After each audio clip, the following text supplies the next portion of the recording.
Hussein when he enters the venue, we should all raise, then proceed. I request when the President of Zanzibar enters, we should all raise and proceed.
President of Zanzibar, President Dr. Hussein.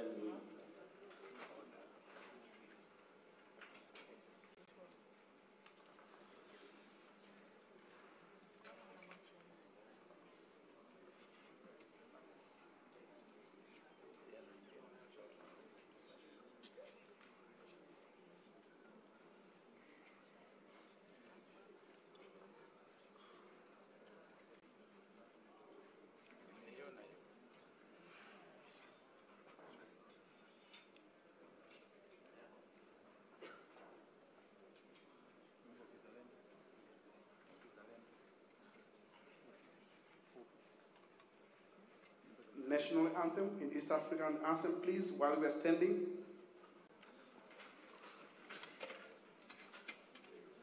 National anthem, please.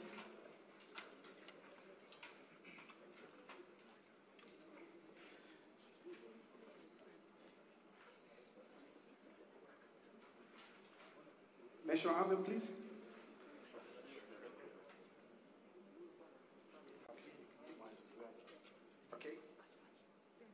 Please, we should all get seated. Thank you.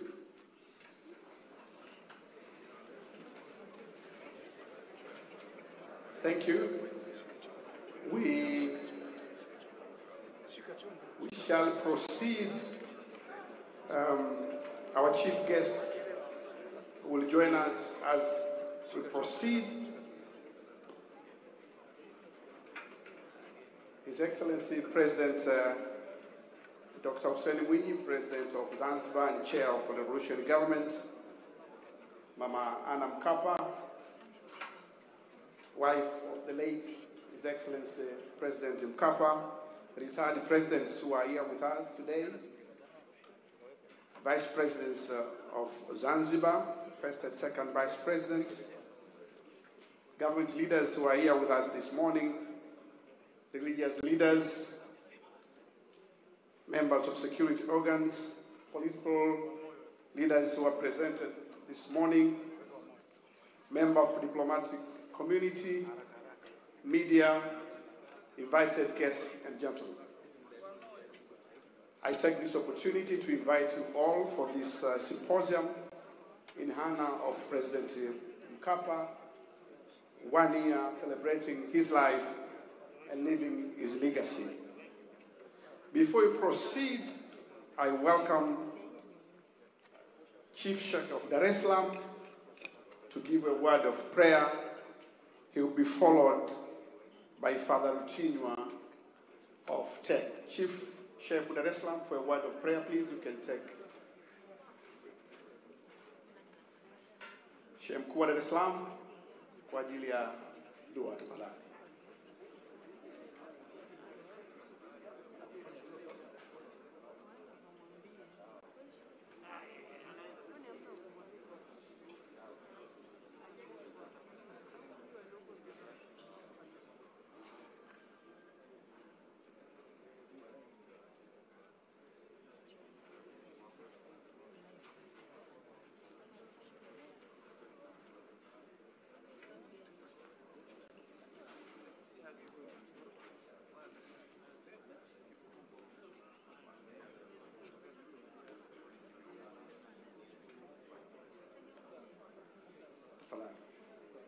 بسم الله الرحمن الرحيم. الحمد لله رب العالمين، والصلاة والسلام على أشرف الأنبياء والمرسلين سيدنا ونبينا أبي القاسم الأمين وعلى آله وصحبه أجمعين. اللهم يا الله يا رب العرش العظيم، إنا دعوناك كما أمرتنا فاستجب لنا كما وعدتنا إنك لا تخلف الميعاد. هذا اليوم يوم عظيم من أهم الأيام لذكرى الرئيس الأسبق بنجامين ويليام مكابا. كان رئيسا عادلا وحاكما في دولتنا، واليوم في ذكر محاسنه وحسن خدمته لدولتنا في تنزانيا. اللهم يا الله، أنت تعرفه جيدا وتماما عبدك هذا لخدمته في دولتنا، فنسألك أن ترحمه إن شئت، وأن توفقنا جميعا لخدمة هذه الدولة، ولكن خاصة نسألك أن توفق لرئيستنا حاليا سامية سلوح حسن رئيس جمهورية التنزانيا المتحدة، ومساعدتها نائب الرئيس فيليب إسدوري مبانغو، ورئيس الوزراء مجاليوة قاسم مجاليوة. ولكن ندعوك يا ربنا أن تحفظ الرئيس الأسبق الحاج علي حسن مويني، ورئيس الأسبق دكتور جاكايا مريشو كيكويتي، وسائر الأمراء في دولتنا التنزانيا. ونسألك يا ربي أن تحفظنا دولتنا من كل سوء ومكروه ومن شرور الأعداء. نسألك يا رب على هذه المناسبة أن تحفظ تنزانيا ورعيتها، وكذلك ندعوك أن تحفظنا من كل سوء ومكروه.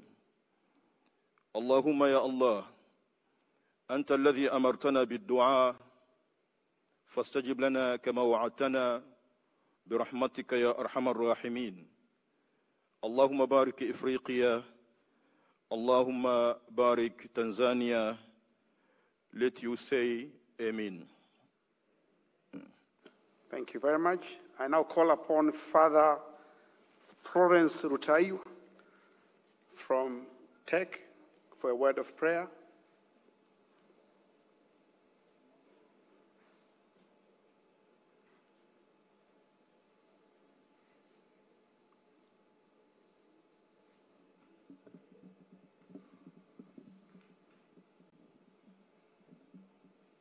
In the name of the Father, and of the Son, and of the Holy Spirit, Amen.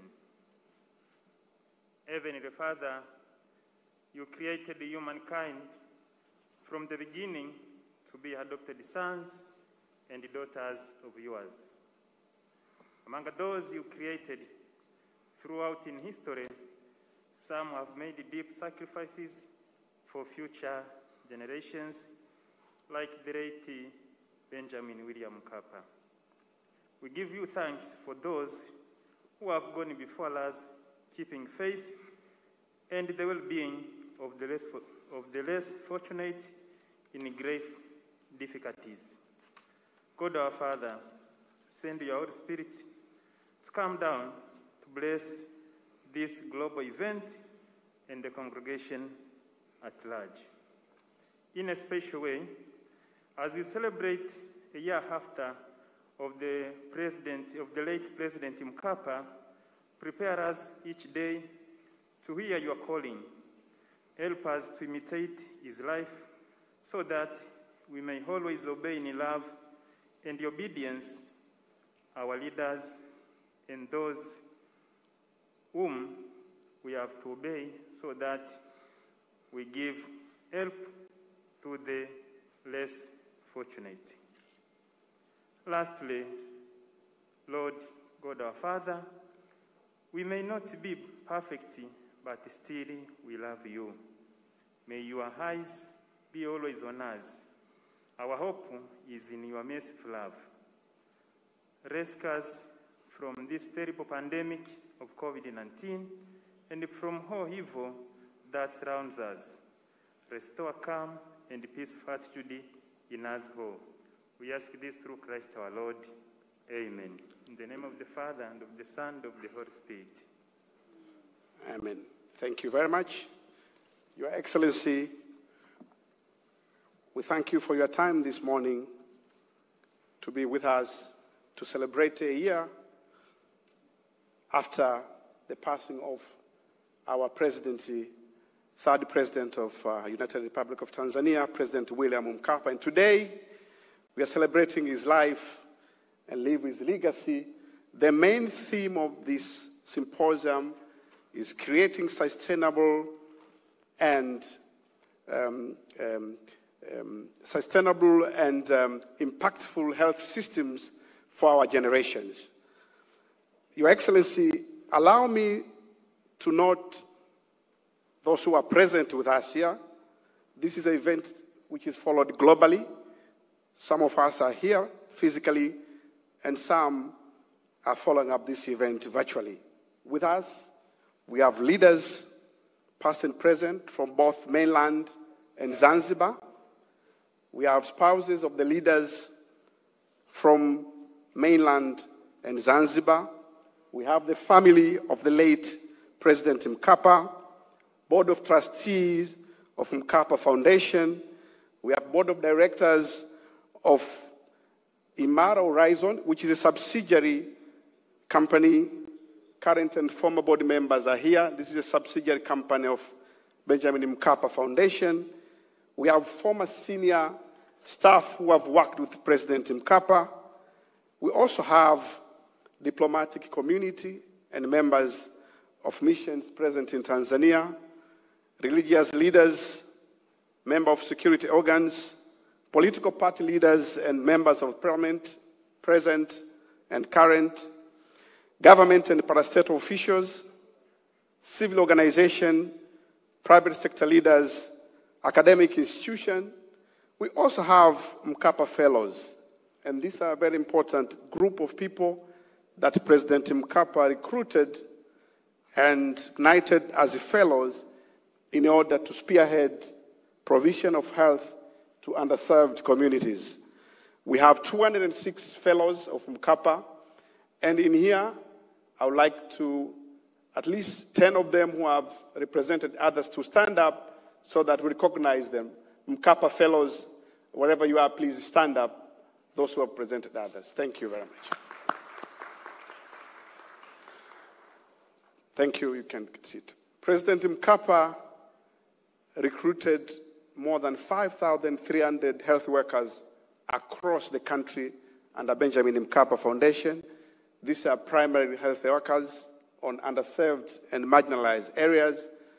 We have 26 of them present with us this morning. I'll request at least you stand, the audience to see you, wherever you are. Mkapa community health workers. Thank you very much. And some of them do follow this event online. We have staff of Benjamin Mkapa Foundation, and also we have media, notably local or local medias are present, but we have international media with us. BBC of United Kingdom, as well as KTN of Kenya, have tuned in and broadcasting this event live. Your Excellency, there are members who are following us virtually. I will not mention all of them, but specifically online now, we have past presidents who are following up this event. President Obasanjo, former president of Nigeria, is online following up this event. President Chisano, former president of Mozambique, is following up this event. Right Honorable Tony Blair, former Prime Minister of United Kingdom, is following up this event. Executive Secretary of Club of Madrid, Maria Aguero, is following up this event.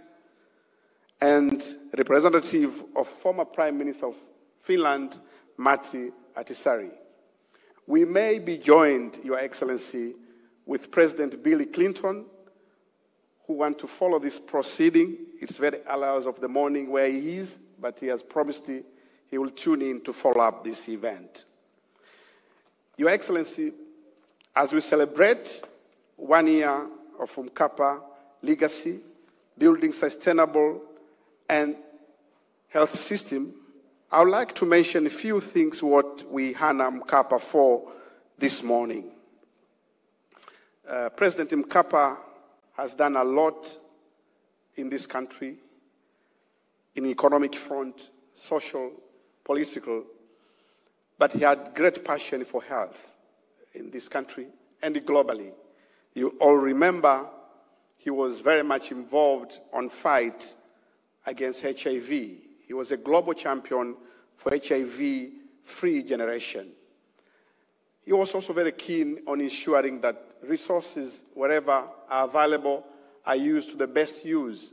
So he was very keen on a collaborative approach towards attaining Millennium Development Goals, ensuring sustainable development, and whenever opportunity arises, he welcomed private sector, civil organization, and other stakeholders in order to fight diseases and help the country. He was transformational, a diplomat. You all are witness of the great work he has done in Tanzania, Africa, and global. You remember he was in the Blair Commission, which looked at after inclusive growth for sustainable economic development. In Tanzania, he did a lot on areas of infrastructure, creating regulatory bodies to ensure that the governance structure are created within the systems and framework which will ensure sustainability, as well as ensuring that best practices are transferred to put to the best use. When he left the office, he founded this institution that today, together with the government of Tanzania, has organized 1 year legacy. We do thank President Kikwete when this foundation was started. He was the president at that time, and he provided a lot of moral and material support to ensure that this foundation takes off. Thank you very much, President Kikwete. Mkapa left a huge legacy in various areas, but this morning we are going to concentrate on health. And I'll tell you 3 or 4 items that we should all be thankful for.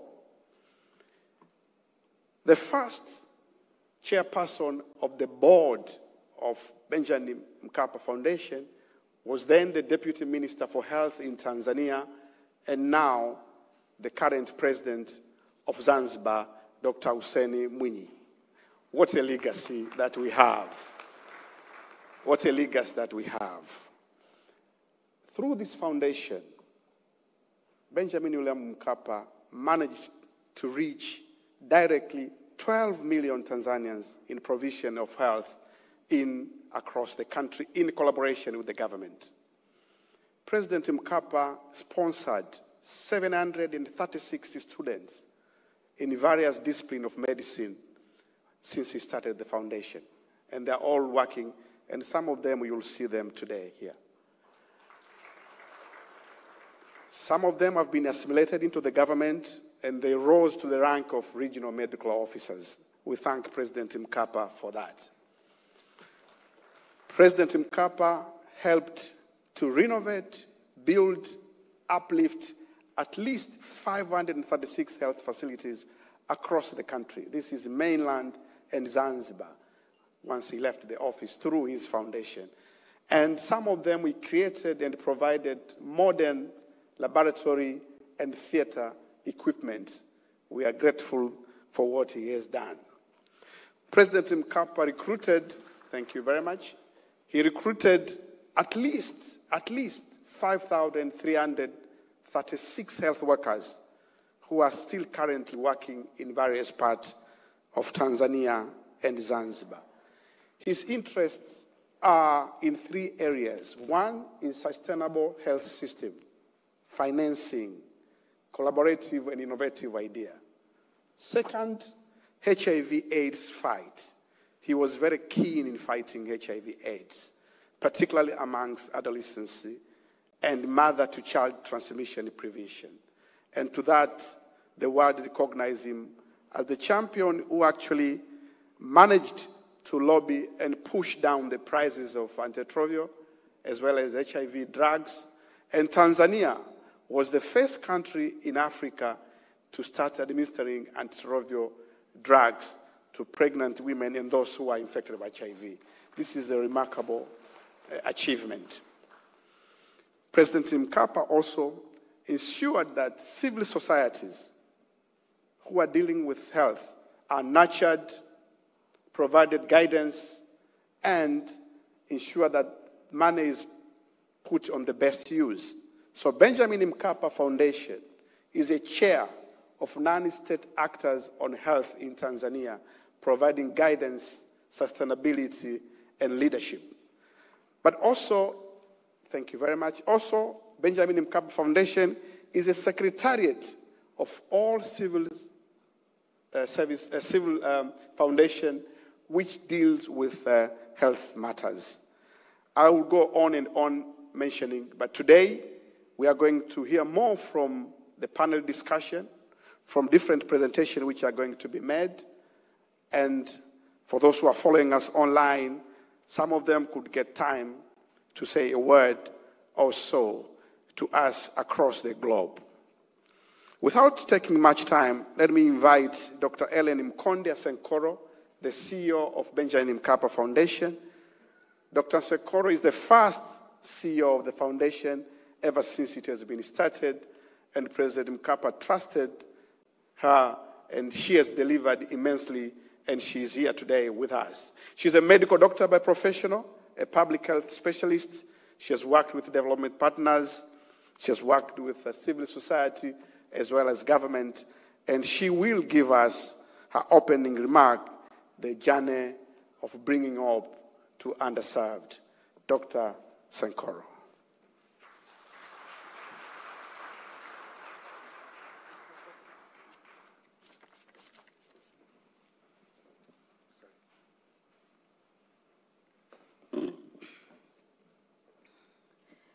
Your Excellency, Dr. Hussein Ali Mwinyi, the President of Zanzibar, Your Excellency, former Presidents of United Republic of Tanzania and former Presidents of Zanzibar, Your Excellencies, former heads of states and governments, and friends of late former Benjamin William Mkapa, first Vice President and second Vice President of Revolutionary Government of Zanzibar, Mama Anna Mkapa, the widow of late President Benjamin William Mkapa, honorable ministers from the Union Government and Revolutionary Government of Zanzibar, members of diplomatic corps, our esteemed partners and donors, chair and trustees of the Benjamin William Mkapa Board of Trustees, family and friends, ladies and gentlemen, good morning. May I use this opportunity to salute you all in our very famous salute, kwa jina la Jamhuri ya Muungano wa Tanzania. Asante. I'm standing before you to thank you for joining us to this commemoration and the symposium in honor of the life and legacy of our beloved His Excellency Benjamin William Mkapa, the former President of the United Republic of Tanzania and the settler and founder of the Benjamin Mkapa Foundation. I thank you all for coming and sharing with us your precious time. We feel honored to get a slot of your remarkably busy schedule, and it means a lot to us. Thank you, Your Excellency President Dr. Hussein Ali Mwinyi of Zanzibar, for accepting our invitation to this commemoration. Even though you are a former and first chair of the Board of Trustees, we could not take for granted that you'll find time to be with us. We are truly honored and touched by the gesture of belonging you have shown us. To all of you who have accepted to join us physically and virtually, we say thank you countless times. Your Excellencies, ladies and gentlemen, it is 1 year since our beloved and one of our own, His Excellency Benjamin William Mkapa, left us. It was so sudden and got all of us so unprepared. We never saw it coming, since he looked to many of us very composed and in sound health. He seemed to have more life ahead, and we wished it could be so. From our foundation, we had expected to have more of him, and we looked forward to celebrating with him our 15th anniversary of the foundation that took place on 14th of April this year. He could not make it. That was a day of darkness and sorrow to us. We wept and grieved. Africa lost one of the best sons. The nation lost their leader, who loved them so much. The family lost their cherished father and their pillar of strength. And we, the Mkapa Foundation, were robbed of our settler and compass. It was difficult indeed. We thank all of you who came to comfort us and gave us strength to soldier on. However, weeping was not all we could do. We also had to reflect and recollect the valuable time and experience he shared with us. We realized how privileged were we to journey with him in his last mile. From him we have learned, we have grown, and we have built this formidable foundation. They gave us a precious opportunity to serve and impact lives of many. We could not ask him for better. We could not ask him for more. He actually owes us much more. Through this foundation, 20 million people have been impacted directly and indirectly in the last 15 years. Through interventions we have made and contributed to in the areas of strengthening health systems, through effective planning, recruitment, and retention of human resources for health, deployment and development of more than 530 health infrastructures, community health system strengthening, provision of technical assistance on country resource mobilization, and improvement of health policy and guidelines. Your Excellencies, ladies and gentlemen, it is for this very reason that we thought it befitting to build upon and sustain his legacy. The decision was made to commemorate this day every year starting from today. We chose the inaugural theme for this year to be President Benjamin Mkapa, a year after, celebrating his life, living his legacy. We have brought together people who have known and worked with President Mkapa to share their journey with him. We will be having a testimonial and an expert panel on health for all. And last but not least, we will witness the launching of our Benjamin Mkapa Endowment Fund. We have tried our level best to live up to his spirit of perfection and excellency in organizing this event.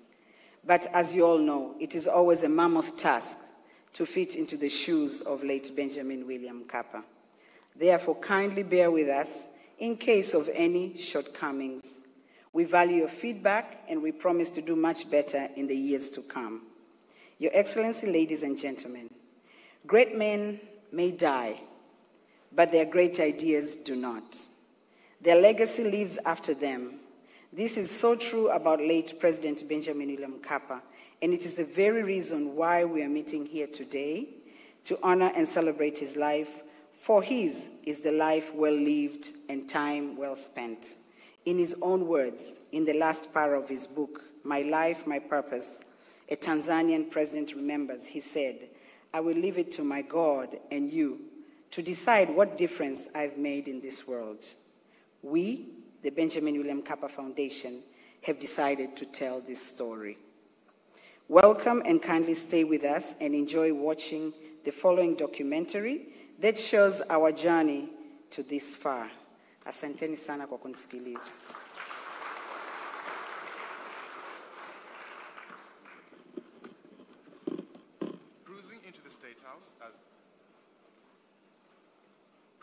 to the State House as the third President of the United Republic of Tanzania since independence, the late His Excellency Benjamin William Mkapa left behind conspicuous landmarks still lingering in the memories of every Tanzanian. However, with all the achievements that marked Mkapa's leadership glory, many still wonder as to why he lined up health for a foundation. I remember being the Deputy Minister for Health during his time in office, that he had a keen interest when it comes to health issues. To start with, President Mkapa was very keen on the fight of HIV/AIDS. And the reason is during that time, the pandemic was such that it had a huge effect, not only on the health of the people, but also on their economic status. And for that matter, he had put in place a lot of programs to make sure that we fight HIV/AIDS pandemic during those times. So we had achieved a very good success in the fight against HIV/AIDS. But later on, he realized that the most important thing was to work to make sure that the health systems are functioning rather than fighting one particular disease. And this is the reason why we see today our health systems are quite strong. One of the phenomenal milestones achieved during this time was establishment of the National Health Insurance Fund. The fight against HIV resulted in reduction of its prevalence in the country from a record high 8.1% in 1995 to 6.5% in 2004. During the late Mkapa's era, there was a substantial increase in the number of medical doctors graduating annually from below 60 in the late 1990s to over 190 in 2005. All these collective efforts led to the downfall of maternal deaths from 854 per 100,000 live births in the year 2000 to 721 deaths per 100,000 live births in 2005. All these achievements didn't mark end of the road for the late Mkapa, as there was a strong quest to deploy more efforts in fighting persistent health sector challenges. As a consequence, he established a foundation barely 6 months after his State House exit. He had a unique passion and vision for a foundation that was 100% Tanzanian, managed by Tanzanians, to bring about homegrown solutions in the health sector. He had confidence in the people that could run his foundation. And he also had confidence in the capacity of Tanzanians when it comes to health provision. And for that reason, when he started the foundation, I remember being the first chairman of the foundation. We had everybody on board who was a Tanzanian, not only in the board, but also the management. So, and it has proven that he had the right vision, and we have done very well. And I'm happy to say that I'm proud of this foundation. 15 years later, the Mkapa Foundation, BMF, has grown into an institution playing a vital role in supporting government's efforts in building a better health sector for the nation. Through various projects such as service delivery, health system strengthening, and emergency response, the foundation has reached 26 regions of Tanzania, bringing hope to the underserved communities. For 15 years of our existence, we have reached and impacted the lives of approximately 20 million people in Tanzania, thus supporting the government in tackling the HRH crisis, which is registered at a 50% shortage of the required health workforce across the country. Halmashauri yetu ya Musoma imefaidika kwa kiasi kikubwa na huduma zinazotolewa na taasisi hii ya BMF. Kwa mfano, katika kituo chetu cha afya cha Murandi tumekuwa tukipokea madaktari wanaofadhiliwa na taasisi hii ya BMF, ambao madaktari hawa wametusaidia sana kuboresha huduma za upasuaji kwa mama wajawazito, ambapo wamesaidia sana kupunguza vifo vya mama na mtoto na rufaa kwenda hospitali ya mkoa. BMF has proudly executed the solutions in very close collaboration with the government, that is the Ministry of Health and President's Office, Regional Administration and Local Government. And it has resulted in the deployment of about 9,000 health workers in overall, which is a pool of a mixed facility and community-based health workers that have worked and continue working in hospitals, primary healthcare facilities, port of entries, and even in training institutions. Niliajiriwa mwaka 2019 kwa taasisi ya Benjamin Mkapa, nilipewa majukumu ya kumhudumia mama na mtoto na wagonjwa wanaolazwa katika maodi hapa kituoni. Wakati nafika kituoni, kwa mama wajawazito wengi walikuwa wanapewa rufaa kwenda mkoani kwa ajili ya kufanyia huduma za dharura, lakini tangu nimefika nimekuwa nikiwafanyia wajawazito wote huduma zote za upasuaji wa dharura na wote wenye matatizo mengine yoyote yanayohusiana na uzazi. Zamani tulikuwa tunapata shida ya kupata huduma, tulikuwa tunaenda Msoma. Kwa sasa tunapata huduma kwa hapa Mlangi, na hapa nilipo na watoto wawili wote nimejifungulia kituo cha Mlangi. Na kwa sasa hivi kituo cha Mlangi kinatoa huduma nzuri na mpaka ya operation tunaipata. Labda itokee emergency kubwa tutaweza kufika Msoma. Our rapid response to emerging outbreaks which happened in 2020, such as COVID-19, is commendable. The Mkapa Foundation was one of the first local entities that responded promptly to collaborate with the government, development partners, and civil society organizations by ensuring risk communication, community education was given priority in highly affected regions and targeted audiences. Kupitia taasisi ya Benjamin Mkapa kwenye huduma ya afya, wametupatia elimu na vifaa vya kwenda kutolea huduma ya afya kwa jamii. Tunahamasisha jamii hususan uzazi salama, TB na HIV na masuala ya lishe. Kwa wilaya yetu kuna jumla ya wahudumu 125 na kila mhudumu mmoja kwa mwezi anahudumia kaya 48. Wahudumu 125 tunahudumia kaya 6,000 ndani ya wilaya Mkuranga. I have personally seen the work of the foundation when working under the Ministry of Health in the past 5 years, and currently under my new portfolio, President Office, Regional Administration and Local Government. Benjamin Mkapa Foundation has been complementing the government priority greatly. For example, they have played a crucial role in supporting the government in the reproductive, maternal, newborn, child and adolescent health, especially to ensure women and children have access to quality medical care services in rural areas by investing into human resource for health, including community health workers. Our promise is to continue honoring the legacy of the late President Mkapa, who was well known as an ardent and visionary leader, a reformist, a diplomat, and a person who believed in self-sustainability for development. It is from these values of His Excellency Mkapa that tempted us to the foundation to establish an endowment fund which will ensure perpetuity of the organization in terms of long-term sustainability of its function, of reaching the mission and objectives, our drive towards self-reliance and institutional development.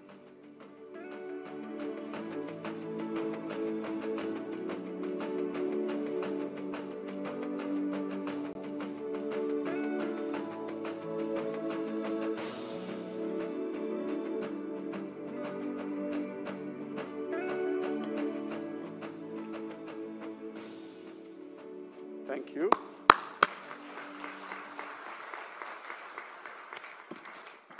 Your Excellency, we are now coming to another part of the program, and this is a panel discussion on the sub-theme of creating sustainable and resilient health system. And this panel discussion will have 4 panelists, but it will be led by Dr. Faustina Ndugulile, who is a Minister of Communication and Information Technology and a Member of Parliament. Faustina Ndugulile is also a Member of Parliament for Kigamboni. I will want to welcome him to take a center stage. He is a Vice Chairperson of a Parliamentary Standing Committee on Social Science and Community Development and Chairman of Parliamentary Committee on HIV/AIDS. He's a medical doctor by profession, and before joining politics in 2010, Dr. Ndugulile worked as Assistant Director of Diagnostic Services at the Ministry of Health in Tanzania. He's a member of several societies. One of them is American Society Society of Microbiologists, ASM. He's a member of Tanzania Public Health Association, TPHA, and Secretary General and later Chairman of Tanzania Parliamentary AIDS Coalition, TAPC. Dr. Ndungulile will lead the panel discussion, but also will invite discussion from the audience before returning the session to the moderator. Dr. Faustini, the stage is all yours.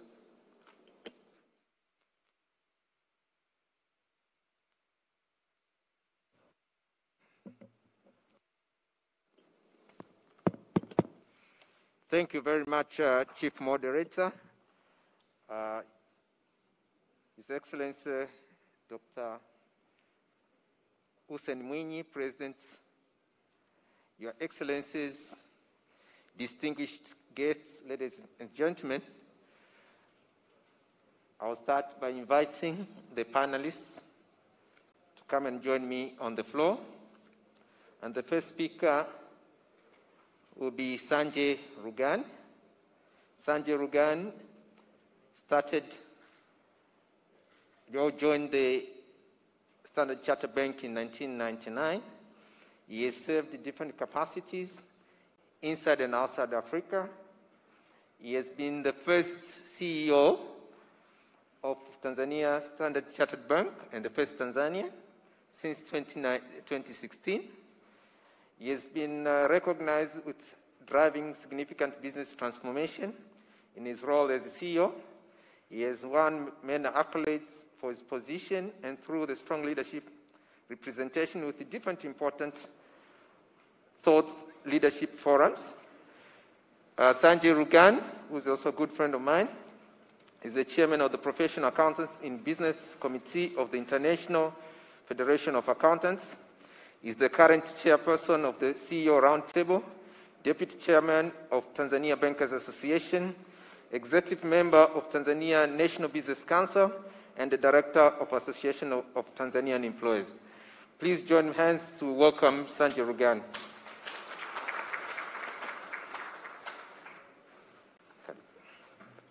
Our second speaker is His Excellency Donald John Wright.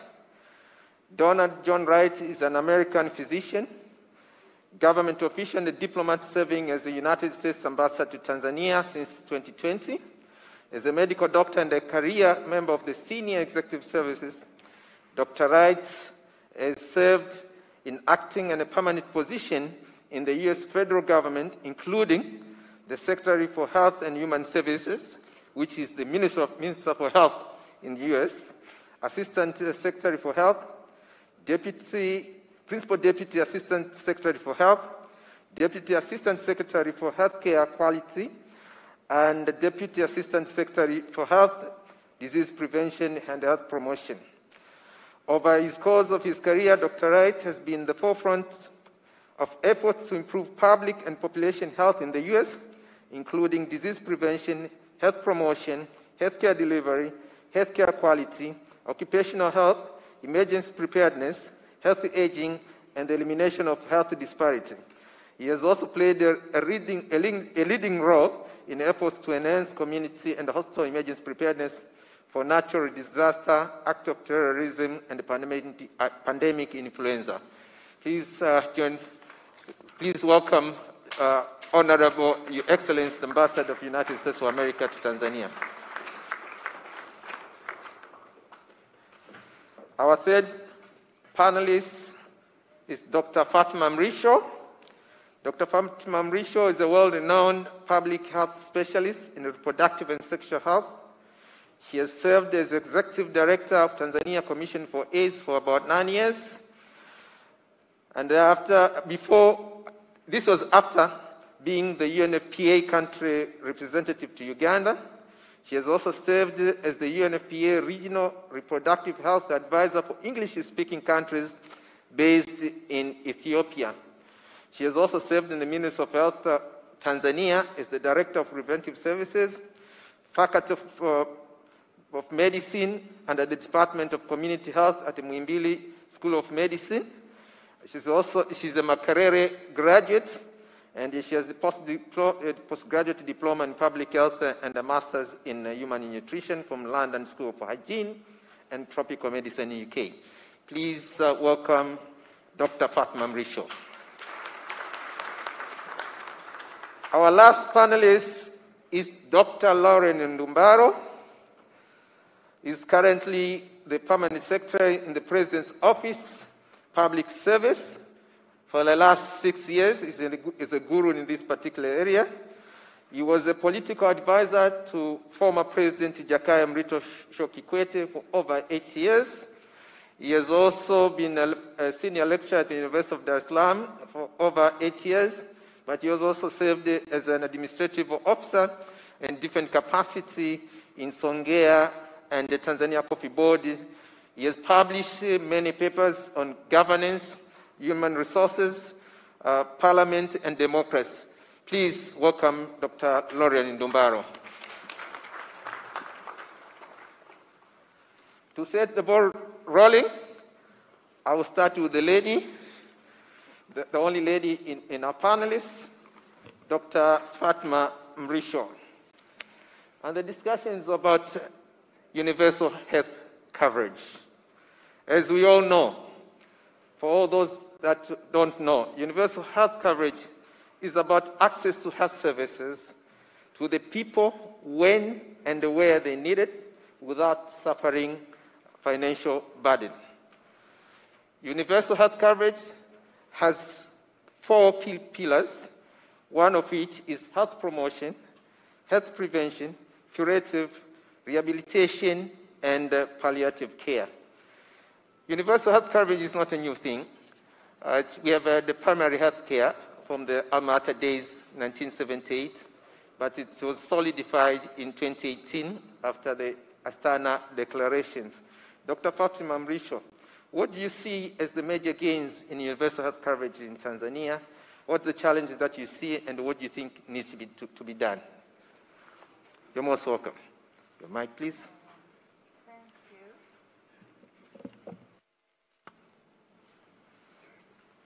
Thank you, Mr. Moderator.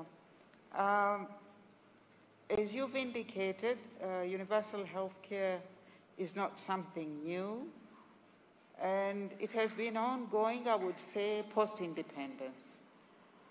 And the gains, I would limit myself to reproductive health, which was my agenda. Some of the gains that have been seen would be discussed later by the person who's going to talk about child health. But I would say that is where we've made the biggest gains in health. The other gain that we have made is reduction of a number of diseases, particularly diseases that are preventable, immunizable. The other gains that we have made is increase in health workers. I remember once speaking about population policy chaired by Mwalimu Nyerere, and at the end of my discussion, he commented that, when we were asking for independence, we were asked, why do you want independence when you only have 4 doctors? And look at a person like her, and she represents many, many more. And even then you could see the growth, incremental growth in the number of human resources for health, although I would later go and say that is also a constraint right now. And I'm so happy to meet Mr. Ndumbaro, because I hope I will have time to discuss some issues with him in private. The village health worker started very early, and that was, I think, the first indication of Tanzania's seriousness in universal health coverage. So, thank you.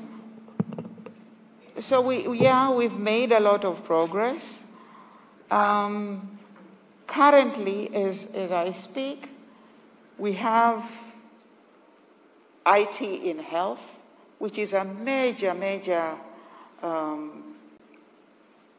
game changer, I would say. We also have a lot of several high-level consultants and technicians who can manage pretty much every disease that you can think of in Tanzania. So that is from the higher level, but also from the level right down to the village, where we started with village health workers, and we now have community health workers, as Ellen aptly talked about. So we also have a number of infrastructure and still growing. Initially, we were supposed to have a dispensary per a population of 5,000. Currently, we have some dispensaries with inpatient facilities, but also almost all health centers having surgical facilities, and the number grows.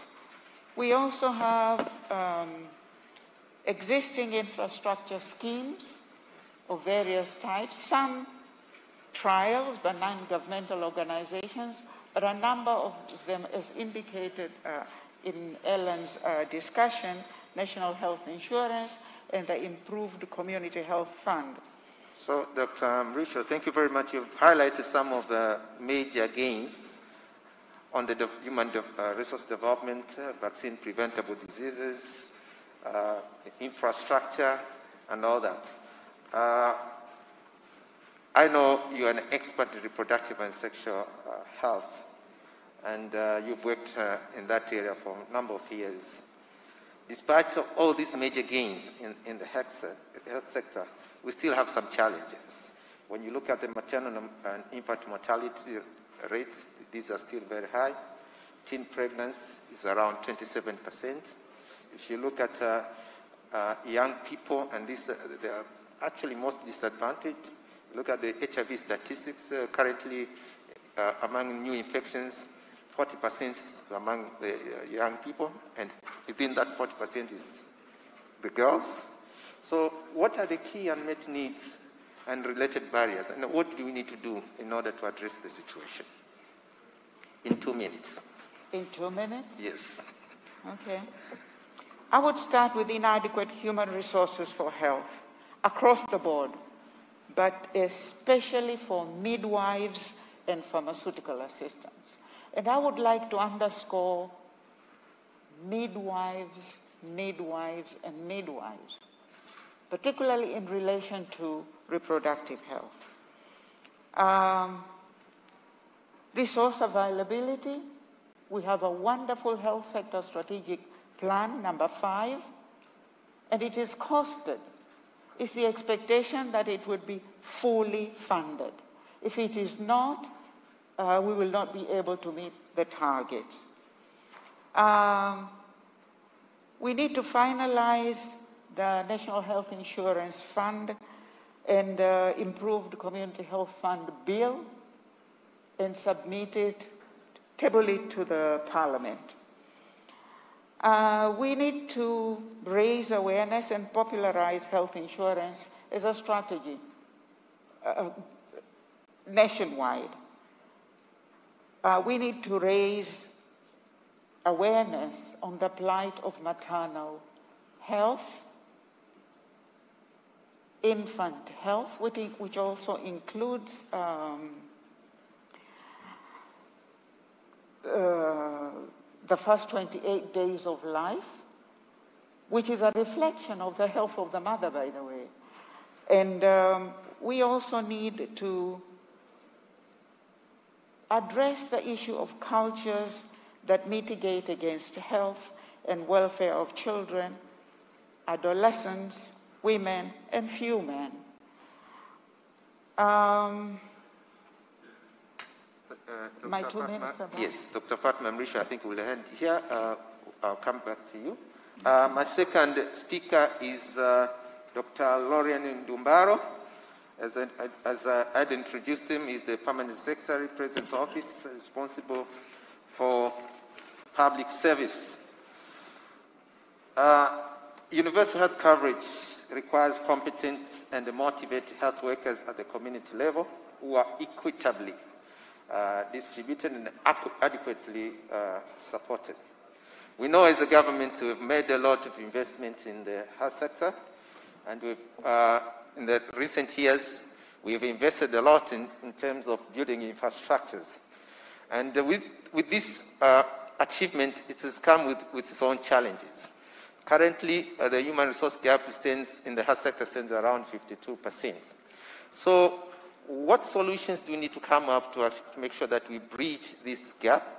And then particularly in this area, we have invested in training human resource for health. Some of them are employed, some are still in the streets. How do we work on this huge population of health workers who are not employed, but we need them in the health services? You're most welcome, Dr. Ndumbaro. Yes, thank you very much, Mr. Moderator. The government has been working hard, I think, from independence. As you all know, we had not even enough personnel. So in the first 30 years of independence, we used to expand training for health sector, professions and others. And also the professions are changing now and then. So we've also been upgrading the professions now and then, so that under current situation now, we have more health professions who are not employed. And so the government is employing 3 major strategies in dealing with this. The first one is the usual one, that continue to employ year after year. And in this financial year, actually the government has allocated more than 11,000 vacancies for health workers that will be employed in this year. But the second strategy is to work with non-state actors like the Mkapa Foundation. You have heard that the Mkapa Foundation for the last 15 years has recruited or has deployed more than 9,000 health workers who are working in government health facilities in remote areas. So the government is creating an enabling environment for non-state actors to complement government efforts in various areas. And the third strategy that we are working on is to try and develop a volunteer program working framework that will allow us to absorb those who are not employed as volunteers to work in the different government facilities. And our focus will be mainly borrowing from the Mkapa Foundation, the spirit of Mkapa Foundation, to deploy them in the remote areas where, the only facilities that you can find there are government facilities. And if you don't have workers, then, it becomes a crisis. So we'll develop the volunteer program framework that will enable us deploy volunteers to those areas. Those are the 3 major strategies that we're going to use. Thank you very much, Dr. Ndumbaro. As we are discussing about universal health coverage, we are all aware that the pattern of disease is changing. In the early years, we were focusing on communicable diseases, but of late, we are seeing a new pattern of non-communicable diseases, which are very different, by the way. With communicable diseases, you get sick once, you get treated, you never go back to the health system. With the non-communicable diseases, once you get sick, you are permanently fixed in the health system for the rest of your life. So you're seeing this changing burden of disease in Tanzania, with non-communicable disease on the rise, but also the advent of COVID-19, which builds a strong case to invest in communities' health promotion, and health prevention programs. What do you see the role of community health workers in this setup? Thank you, Mr. Moderator. I agree with you that the community health workers, employing them is a good idea, but we should also go back to our rich history of dealing with this type of things.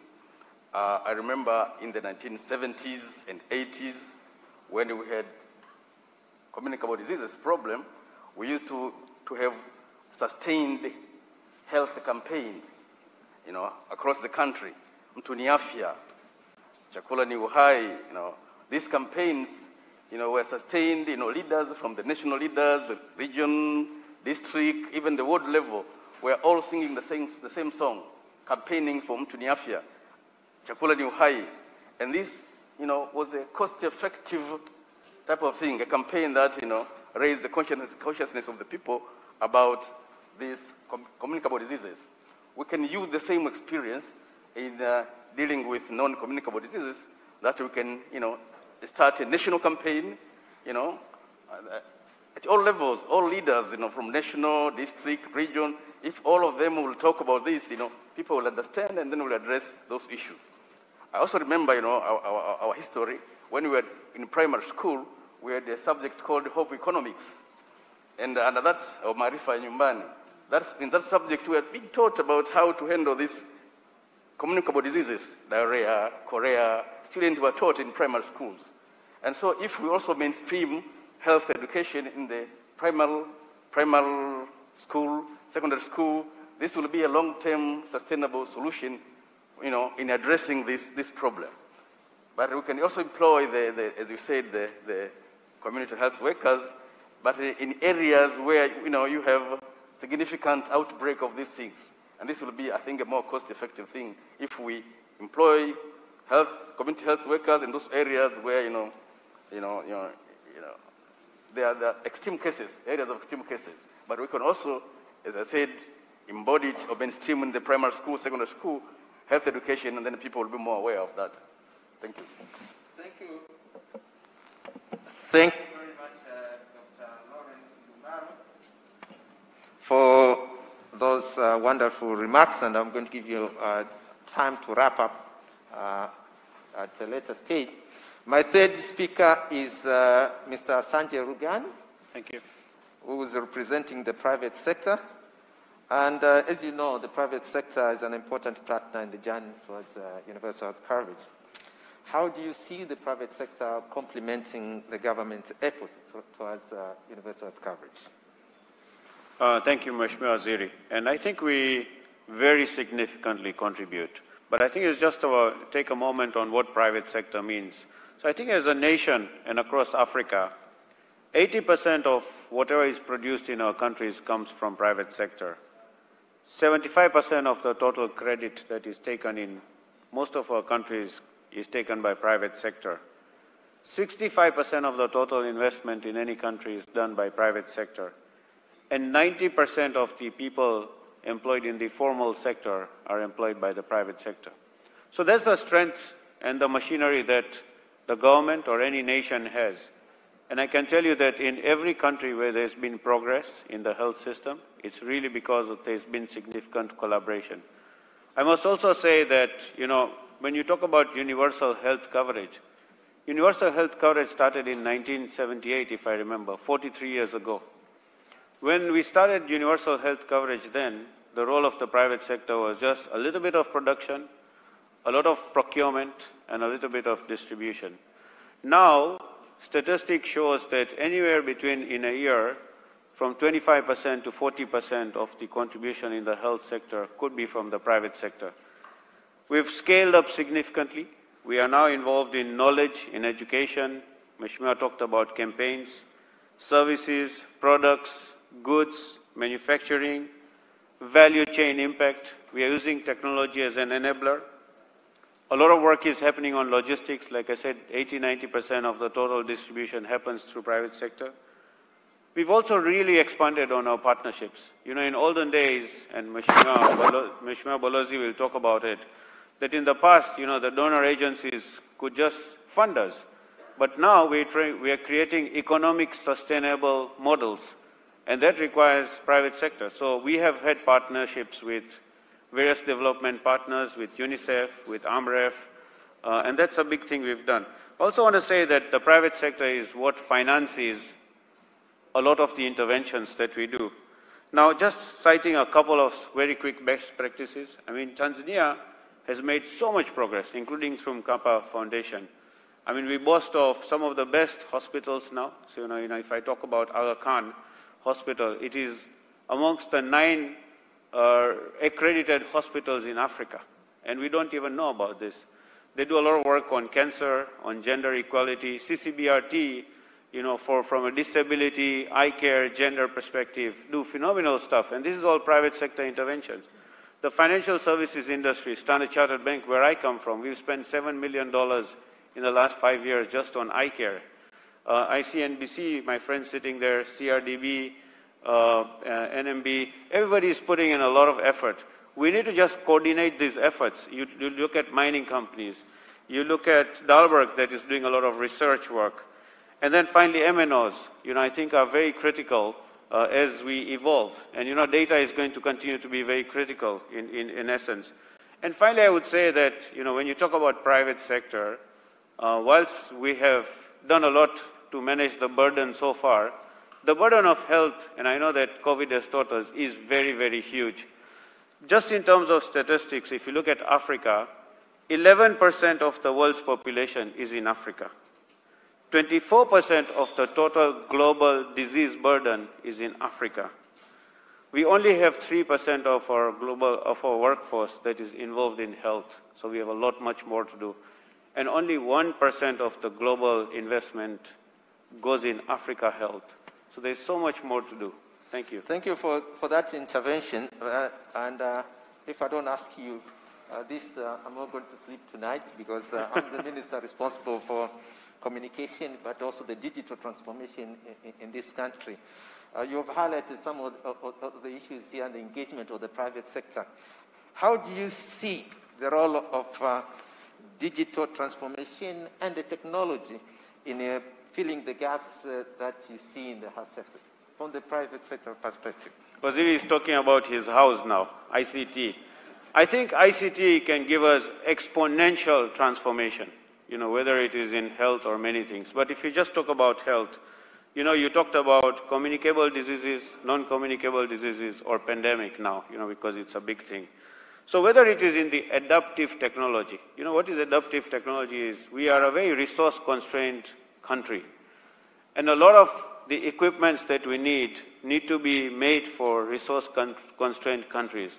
And these are technology interventions. So whether you use GE or many other organizations, Philips, they can be of huge support. But let's talk about data, because that's where you come in. And I must congratulate you because your ministry started only in November last year, and you've already started to involve us in making the blueprint, which is very important. So here is the magic. If we collected all the healthcare data from the providers, if we collected all the MNO data on the population, the concentration, and the social behaviors, if we collected all the data from financial services, the utilization, from all the food chains and how we consume food, from the bottling companies, from insurance providers, human resources as we talked about. Imagine the data we have to make good decisions. So decision making becomes better. Sorry, we can manage workforce better. We'll take a pause as Her Excellency is about to step in, then I will pass on the mic to Doctor. When she steps in, I will ask you all rise as Her Excellency President Samia step in any seconds from now.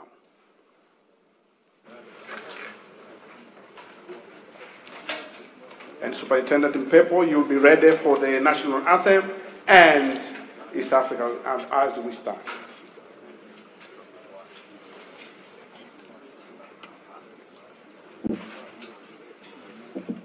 May we all raise, please.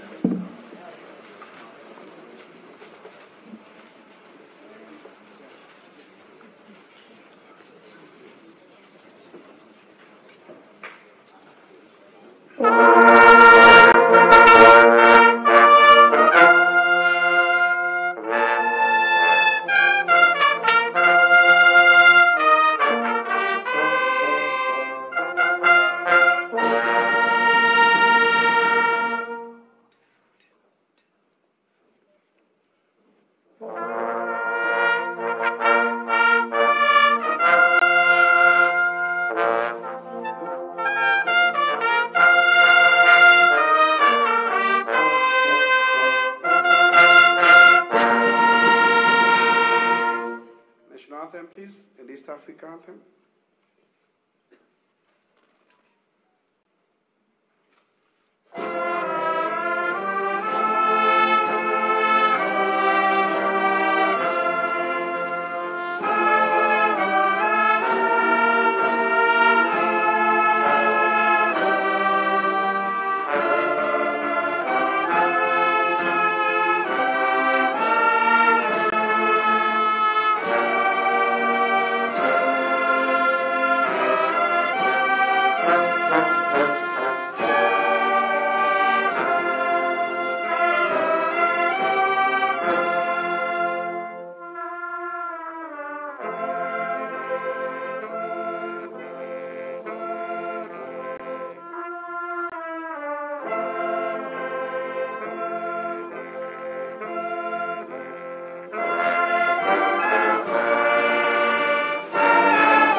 get seated.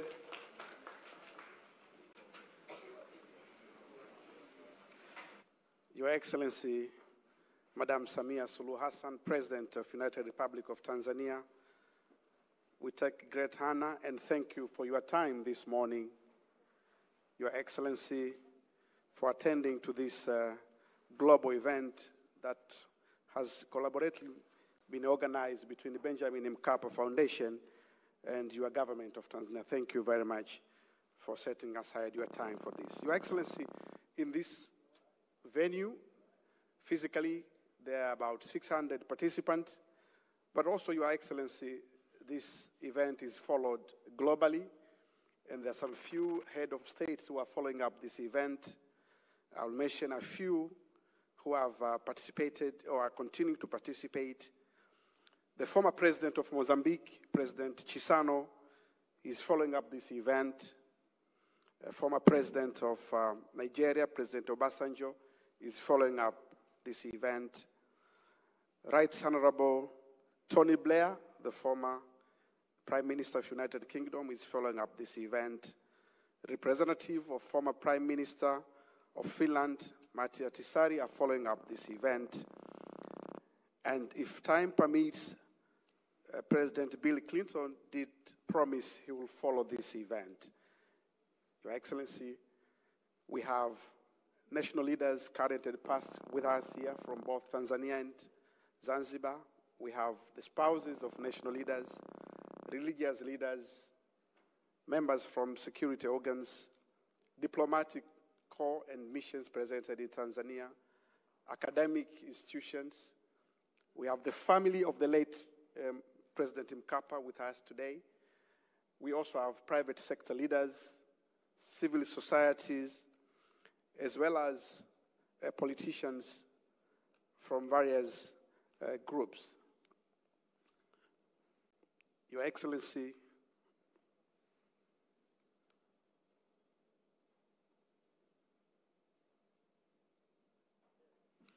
a point to note, thank you very much. A point to note, Your Excellency, of particular importance, and this group are requests to stand.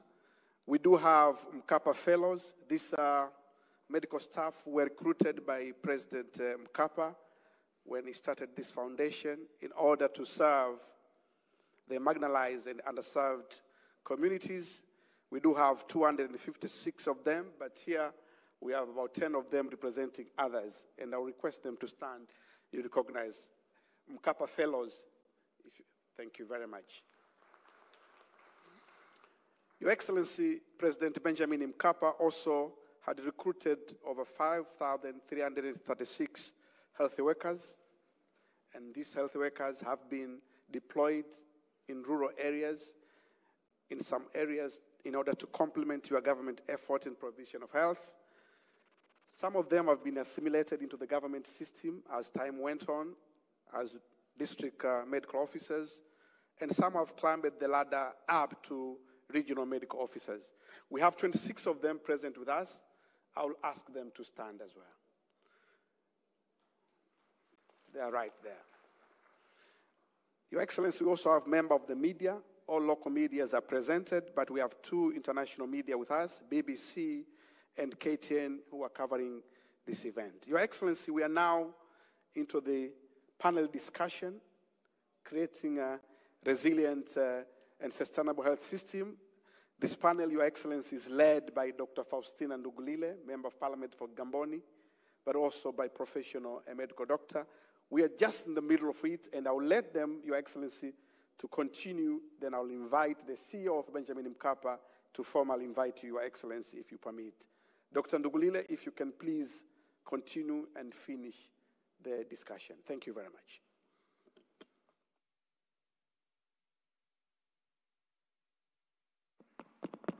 Thank you very much, Chief Moderator. Madam President, Your Excellencies, distinguished guests, ladies and gentlemen.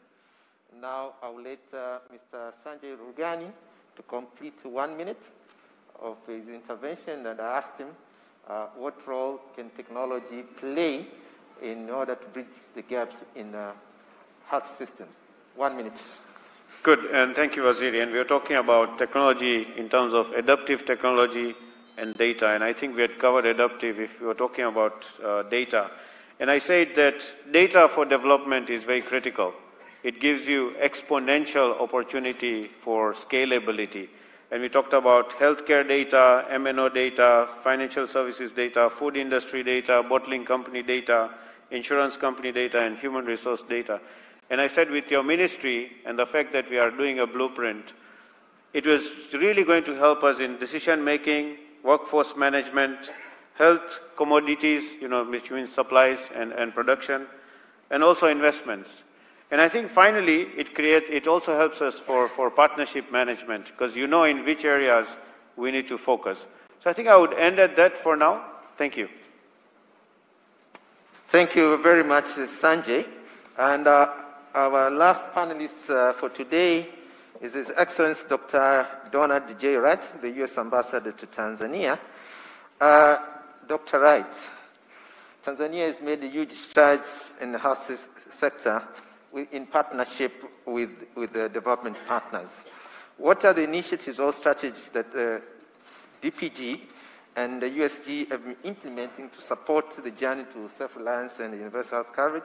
And what do you see as the successes? And what opportunities do you see that need to be capitalized on? Thank you. Thank you very much for the question. Well, as it relates to self-reliance, let me assure you that the United States is committed to promoting self-reliance in our partner countries around the world. In Tanzania, this is particularly appropriate because the country was founded under the principles by the late father of your country, Julius Nyerere. And that commitment to self-reliance has been championed by successors, including the late Benjamin Mkapa.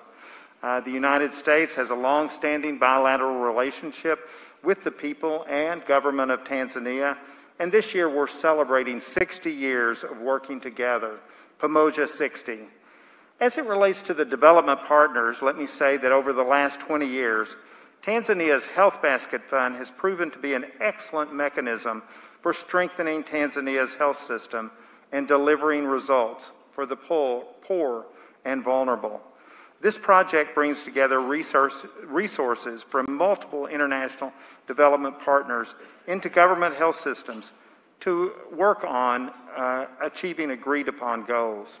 While the United States does not contribute directly to the health basket, we have seen the effectiveness and support joint goals through the provisions of technical assistance.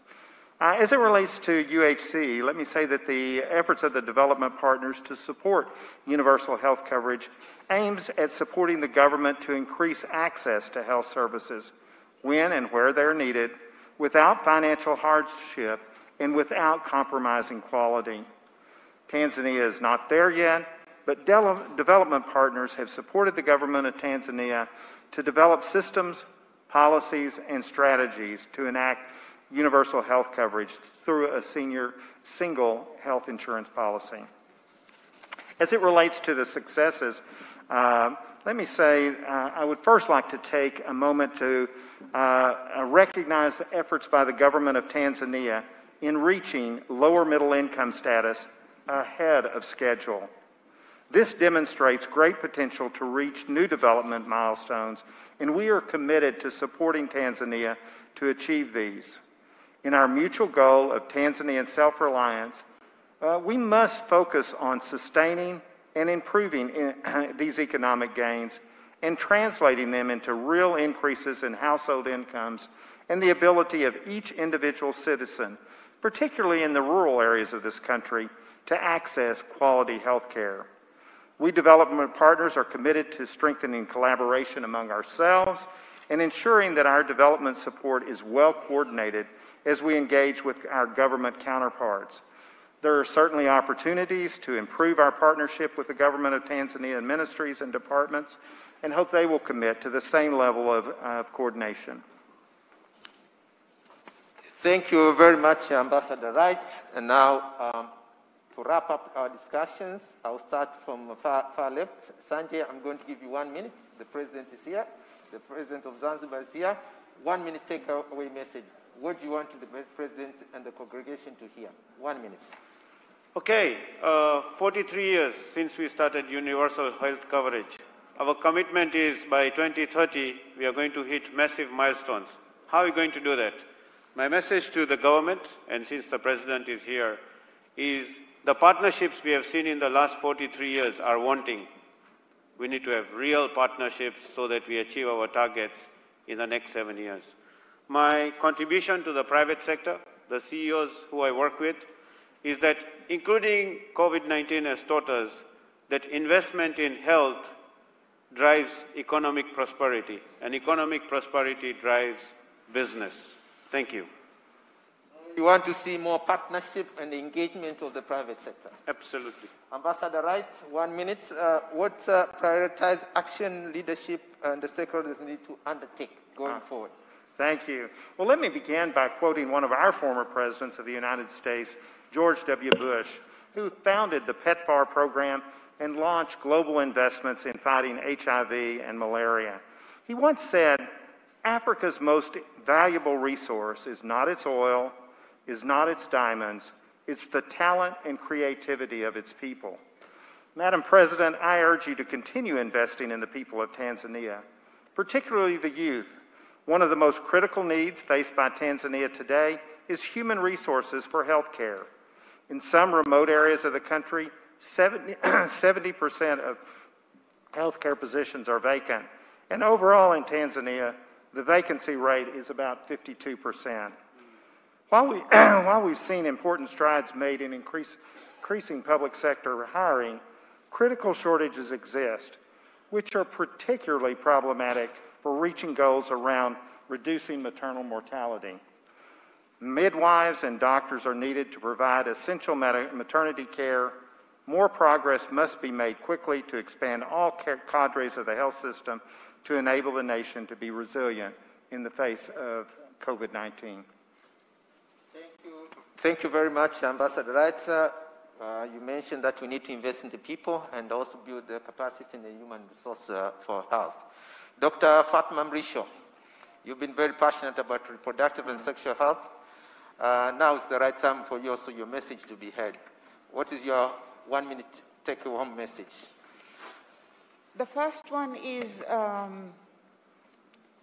fully finance the 5th Health Sector Strategic Plan. I keep on repeating this because the 5th Health Sector Strategic Plan is for strengthening the health system. The second one is I keep on repeating, invest in human resources for health, particularly the ones that are missing most and key to reproductive health, since that's my topic. Midwives and pharmaceutical health assistants, very key. The third one is make maternal and child health issues a national priority in collaboration with non-state actors, particularly non-governmental organizations who are very capable, increasingly showing capacity in this country, as well as the private for-profit sector. Thank you, Dr. Fatma Mrisho, for that very powerful closing remarks. And I'll end with Dr. Lauren Dumbaro. One minute take-home message. Thank you very much. I think the first one is we should use the experience of 1970s and 80s in raising awareness of people against non-communicable diseases. And the second one is that as we work on the volunteer program framework, I think we continue to work. We'll need engagement of various stakeholders so that the government in long-term perspective may approve that framework and they can start using volunteers in these remote areas. Thank you very much. Thank you very much, Dr. Ndumbaro, for those remarks. You are mentioning that we should revisit. This is not a new experience, although the burden of disease has changed, but there are best practices from the past that we can revisit. But also, I'm happy to hear that you're talking about the volunteer program framework, whereby we can engage the unemployed health workers to provide service while we are building the capacity and use them when you employ them, because they'll be providing service, but also they'll be getting the substantial experience while they volunteer in the health system. Now, I've wrapped up with the panelists. Now, I would like to welcome contributions from the floor. Okay. Yes, I've seen some hands. And I'll start with Dr. Khalid, the Minister of State, Vice President's Office, Revolutionary Government of Zanzibar.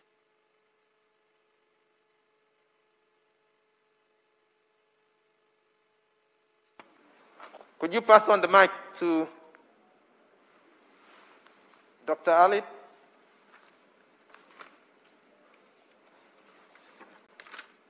Dr. Khalid Mohammed is the Minister for State.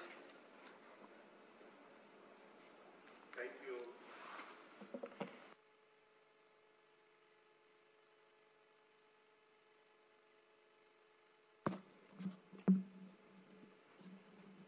Dr. Khalid, you have 3 minutes. Thank you, Mr. 3 minutes. Yes. Yes, sir. Moderator, for giving me this opportunity to give my comments to the panelists.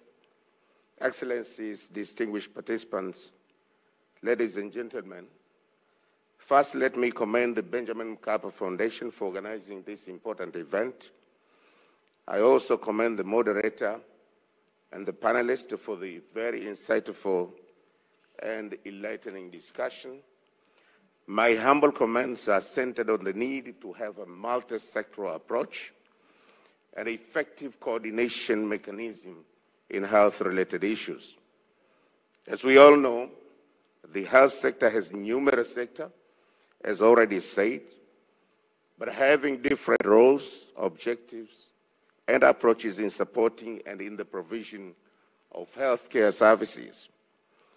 These actors included the government, donor agencies, private sector, NGOs, CSOs, and others. But within the government itself, we have different institutions having different roles, and all those can contribute positively to achieve positive health incomes. We have, for example, Ministry of Agriculture.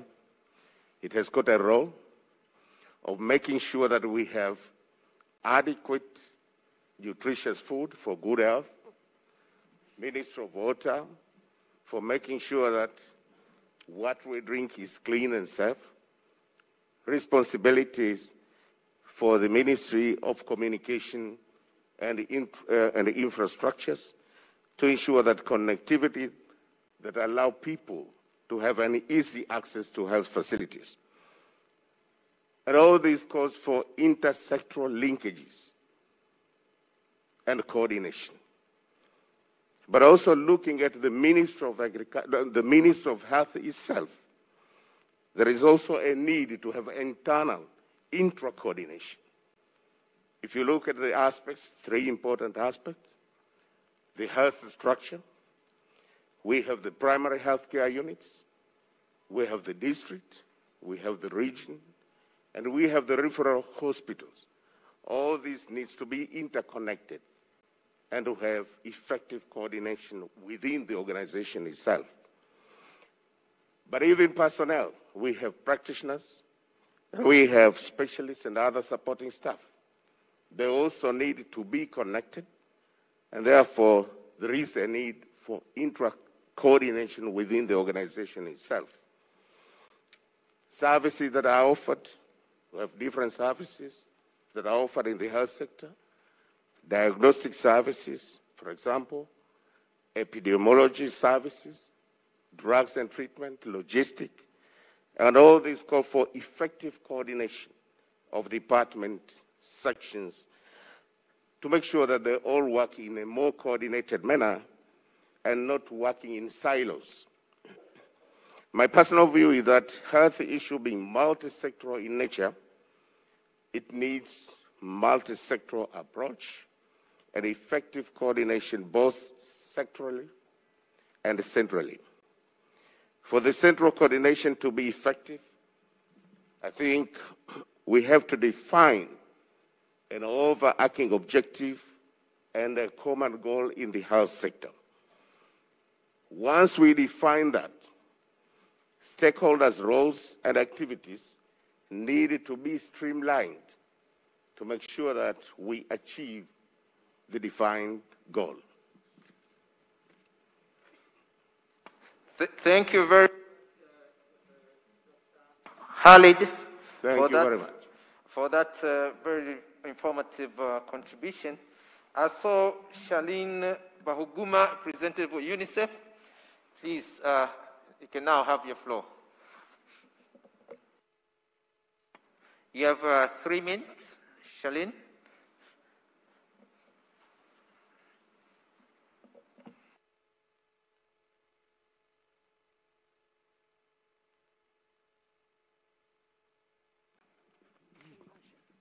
Asanteni sana.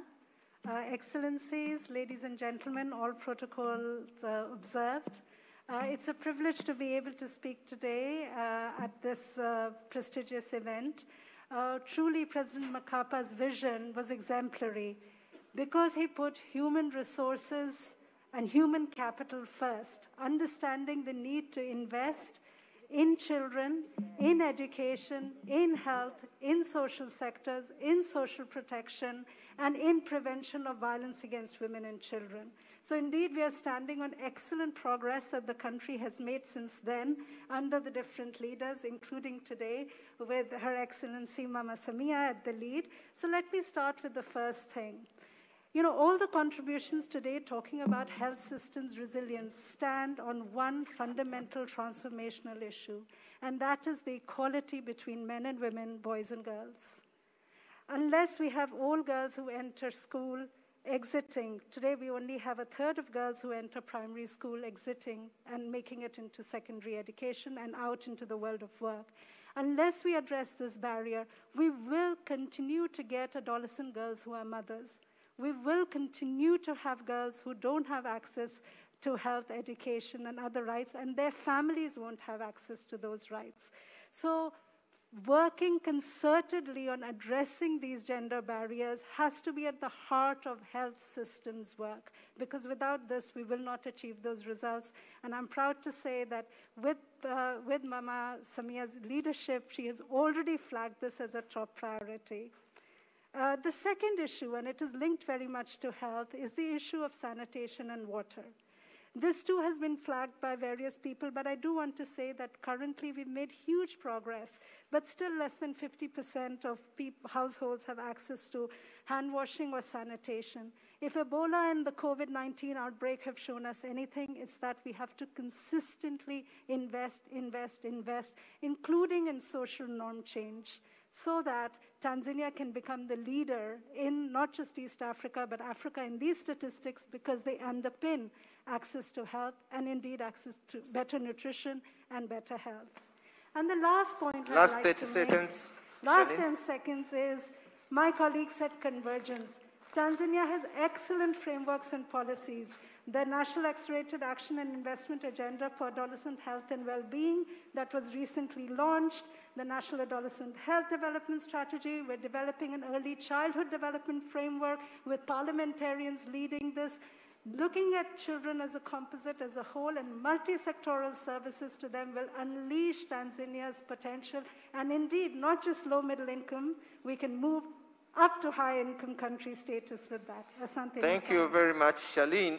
Now, I saw Dr. Malina Njerekela, the Chief of Parts of Boresha Afya. I'm going to give you 1 minute. Pack your message and a take-home message in 1 minute. Thank you very much, Moderator, Your Excellency, the President of the United Republic of Tanzania. My 1 minute message to you, Moderator, and the panelists is that we are talking about universal health coverage. We cannot discuss universal health coverage without taking into consideration emerging infectious diseases such as COVID-19. And you have all put it very clearly, in order to implement well the strategies to fight these pandemics, the issue of human resource, the issue of data, as Sanjay has said, the issue of partnerships from the US ambassador. These are some of the 3 major issues which we need to address as a country, but also political commitment is important, because all these partnerships will be forged through political will. We are seeing very clearly how our president is taking up the role of fighting COVID-19, and we will follow suit. Thank you very much. Thank you very much, Marina, for that very wonderful contribution. Now, I saw Dr. Florence Tem, the Executive Director, AMREF. Also, you have 1 minute. Thank you, Moderator, and Her Excellency, our President, and all leaders. It's my pleasure to be part of this contribution, and I congratulate Benjamin Mkapa, together with the government of Tanzania, for arranging this symposium in a very special way to mark the legacy of our late president. My 1 minute contribution is actually to contribute to the role of the implementing partners.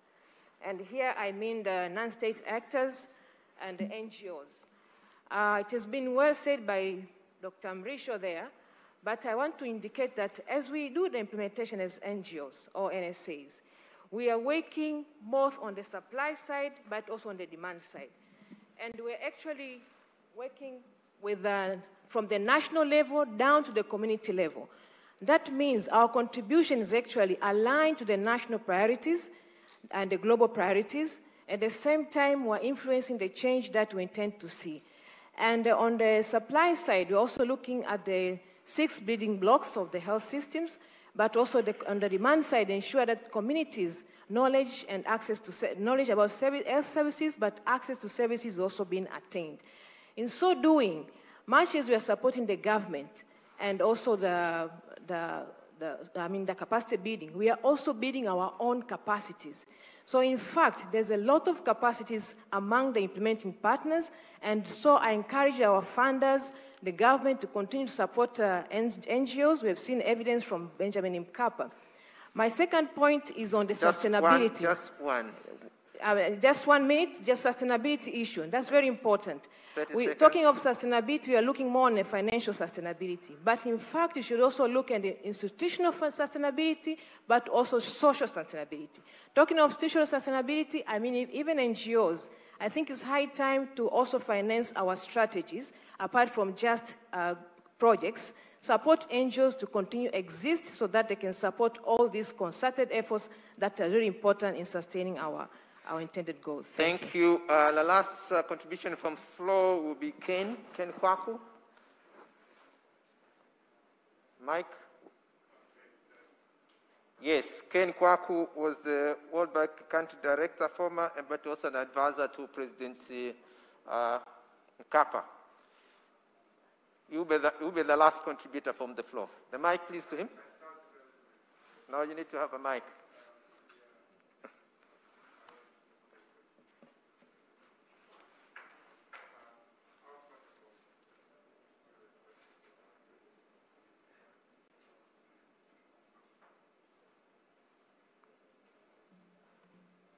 I will make 3 basic points on what I've heard so far. First is it is important that we follow the concept of self-reliance in all of this. I think the reality of what has come out of the COVID-19 in terms that every country, every region is taking care of their own. We cannot build our health systems as we try to build our development progress on handouts or expecting others to take care of us.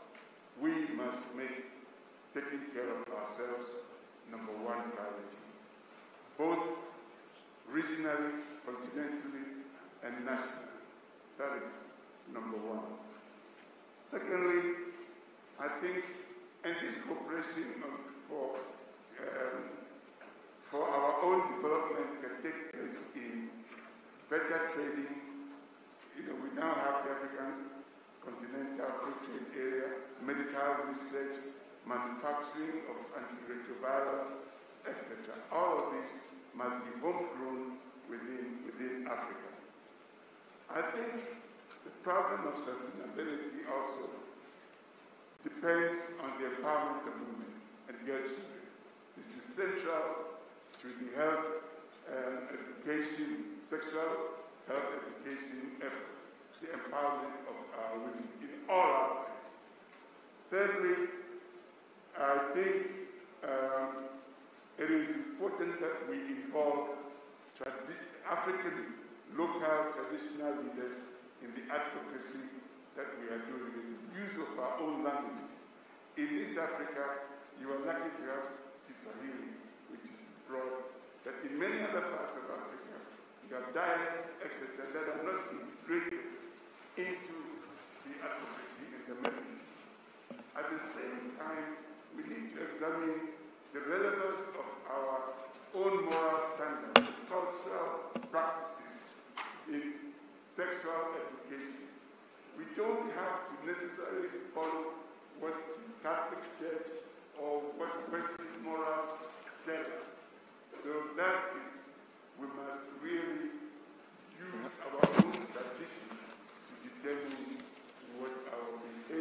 Okay. Thank you very much, Dr. Ken Kwaku. I think we have come to the end of these panel discussions. And the take-home message is that I'm getting from the panel discussions that I'm seeing the willingness and the commitment to collaborate and support the government initiatives from the development partners, from the private sector, and also from the non-state actors. The message was also very clear that we need to invest in young people, women, and health of the children. We need to support and invest adequately on the Health Sector Strategic Plan 5 in order to build a resilient and a robust health system. We also need to invest in a human resource for health and adopt innovative approaches to address the human resource gaps. We need to revisit the past experiences in order to come up with a strategy to address the challenge that we are currently seeing in the changing disease pattern, especially with the advent of non-communicable diseases and the COVID-19.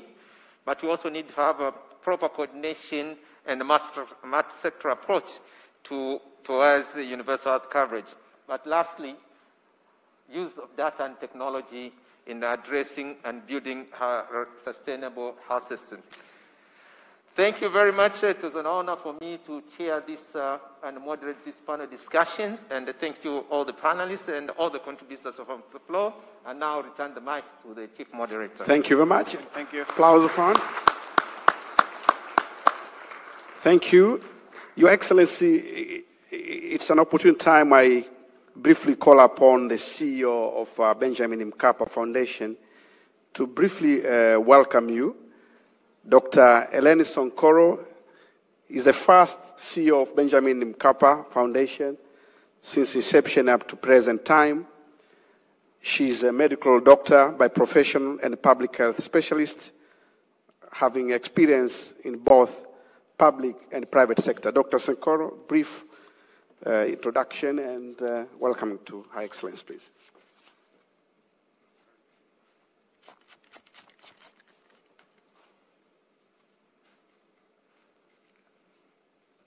Thank you.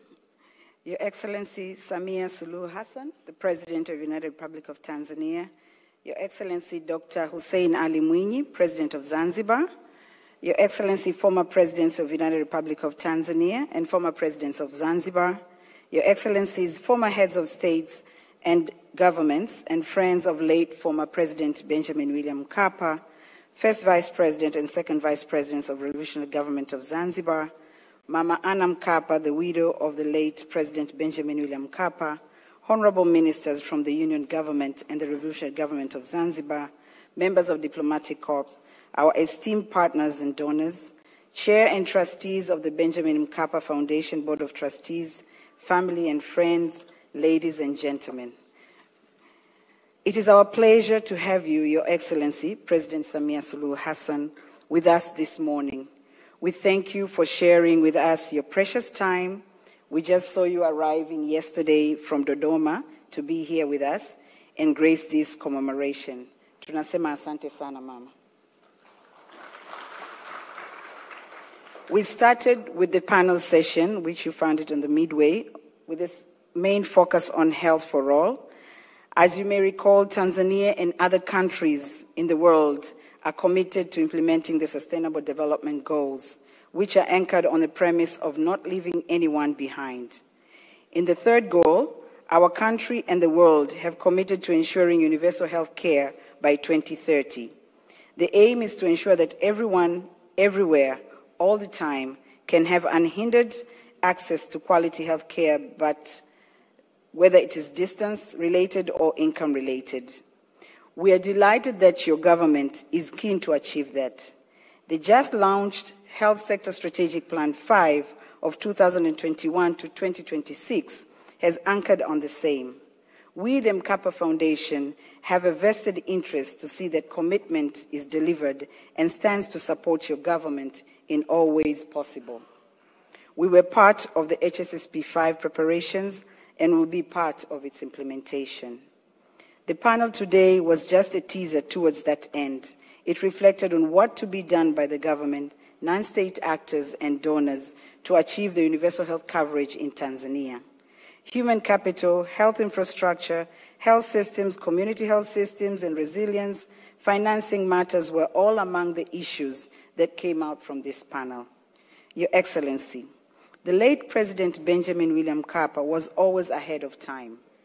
His vision for this foundation, way back when it was established 15 years ago, was to focus to ensure quality health for all, the far-to-reach and underserved areas. These are places and spaces with fewer projects, interventions, and donor-supported initiatives. The strengthening of the health system, human resource for health, and health infrastructure became our major focus areas of support. He challenged us to ensure that we come out with solutions that will answer these challenges. And that has been the niche of this foundation. Your Excellency, ladies and gentlemen, you may wish to know that since our establishment, about 20 million Tanzanians have been reached out and benefited by our programs and interventions. About 9,000 plus health workers have been employed and deployed to underserved areas, and these include skilled medical professionals as well as community health workers. This perhaps makes Mkapa Foundation the second largest employer in the health sector after the government. We have about 537 health facilities that have been built and rehabilitated countrywide. During the COVID-19 emergency, which we had it from March 2020, we worked very closely with the government and deployed about 2,500 community health workers to assist with the community education and facilitation. Your Excellency, behind all these achievements, there is a vision of a man, the one we are commemorating today. He did so much to his country while in office and after his term ended in office. He dedicated his life to the poor and underserved. We feel strongly that we have a duty to honor his life and celebrate his legacy. We're determined to carry over from where he ended and doing our level best to keep his ideas and conviction immortal and impactful. It is why we commemorate this day from now onwards. I welcome Your Excellency to be with us, and we are all excited to hear from you today. Asante sana. Thank you for your attention.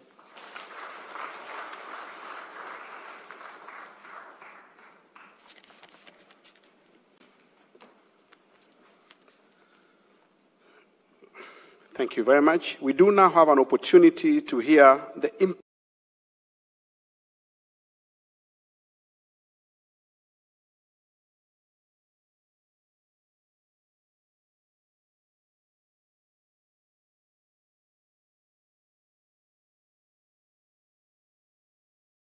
impact of Benjamin Mkapa life to society, and none but Ambassador Ombani Sefue, former Chief Secretary, is going to deliver that. Ambassador Sefue is a former Chief Secretary to the President of Tanzania, and previously he was the permanent representative for Tanzania to the United Nations between 1993 and 1995. He worked as a speechwriter and personal assistant to two presidents, President Ali Hassan Mwinyi, 1993 to 1995, and President Benjamin Mkapa, 1995 to 2005. Ambassador Sefue, please.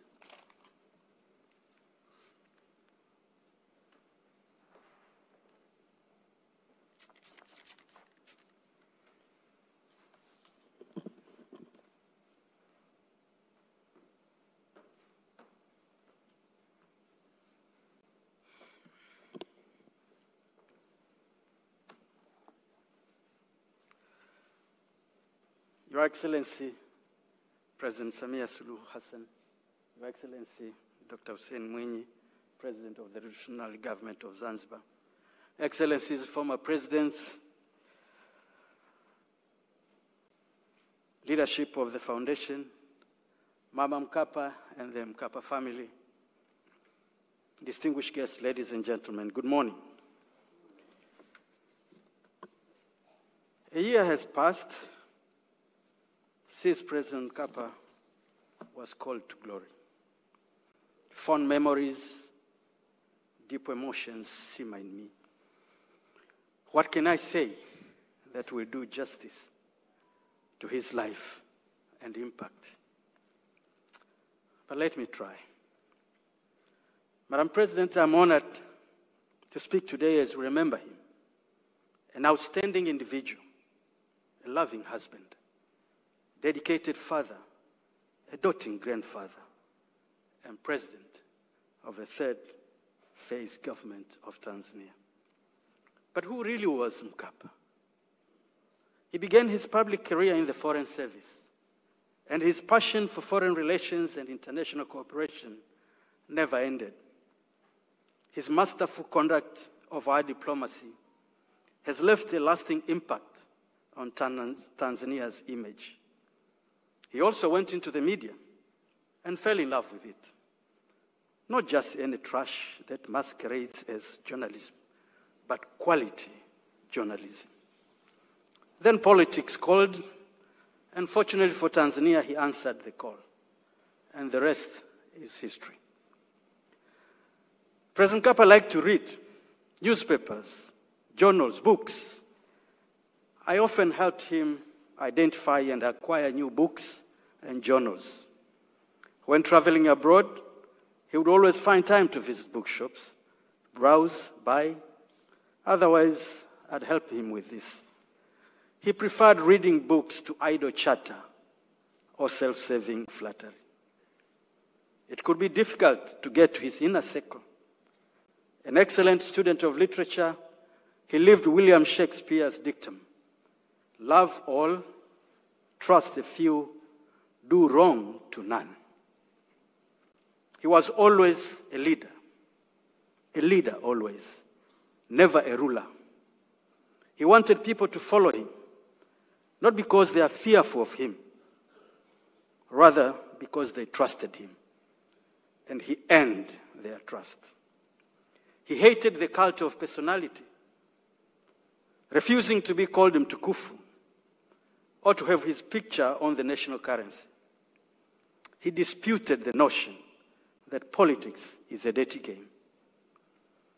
An erudite debater, he welcomed being challenged and dared anyone to dislodge him from his intellectual pedestal of thought and belief. During the 1995 elections, a political debate was conducted between presidential candidates, and his formidable debating skills were in full display. Others saw him as arrogant. He wasn't. He just did not like mediocrity. He always listened carefully to all opinions and perspectives before he made a decision. He believed people should be able to disagree without being disagreeable. Aristotle said, it is the mark of an educated mind to be able to entertain a thought without accepting it. And President Mkapa would concur. He was a devout Catholic, attending Mass every Sunday. He respected other people's faiths, a matter he insisted was personal and private. His faith did not influence how he ran the government or related with people. He valued work and gave it the best he had, with amazing discipline in whatever he did. He lived the code of life of his Benedictine missionary teachers: ora et labora, pray and work. He worked hard even when he was sick, like when he was admitted to hospital in Zurich for surgery, even insisting on delivering his monthly address to the nation from there. That was Mkapa. As a leader, he held the country together and helped us overcome political, social, economic, and natural challenges as one people, one country. A firm believer in the union between Tanzania mainland and Zanzibar, he spared no effort to defend and strengthen it. He always insisted that even in the context of a unique union structure, we were and must remain one nation, the United Republic of Tanzania. He was the comforter-in-chief when Mwalimu Nyerere passed away, when his vice president, Dr. Omar Ali Juma, died, when El Nino floods wreaked havoc, when MV Bukoba capsized, and when the nation faced political challenges, including those in Zanzibar. He led increased national efforts to fight the scourge of HIV and AIDS and its impact. He believed in good governance and strong but accountable institutions, holding that government is not about an individual, but about such institutions led by capable people of integrity and dedication. He hated corruption. One of his first decisions as president was to establish the Warioba Commission on Corruption. He believed in truth and transparency, wazi na ukweli, as he would put it. And he would say, I'd rather you hate me for being open with you than having you love me for not being straight with you. At the end of each month, he would talk directly to the people through radio and television.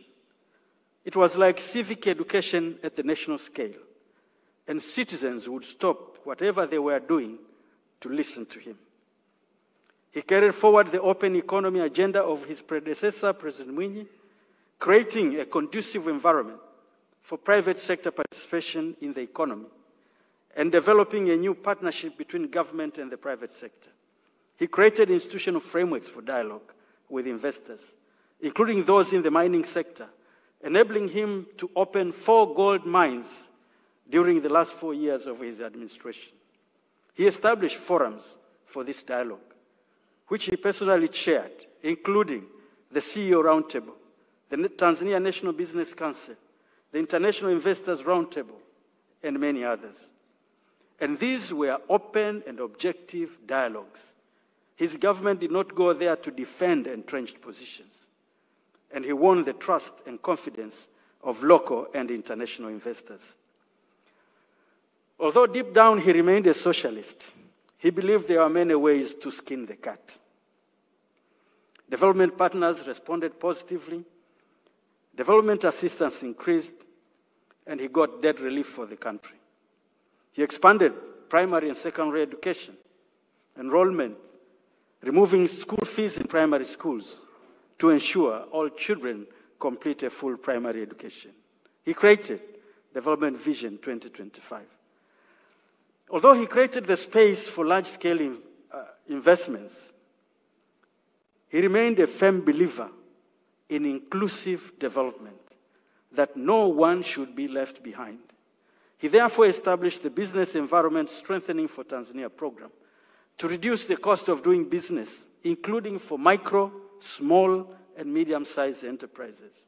He believed in the concept of smart partnership, win-win situation for everyone, nationally and globally.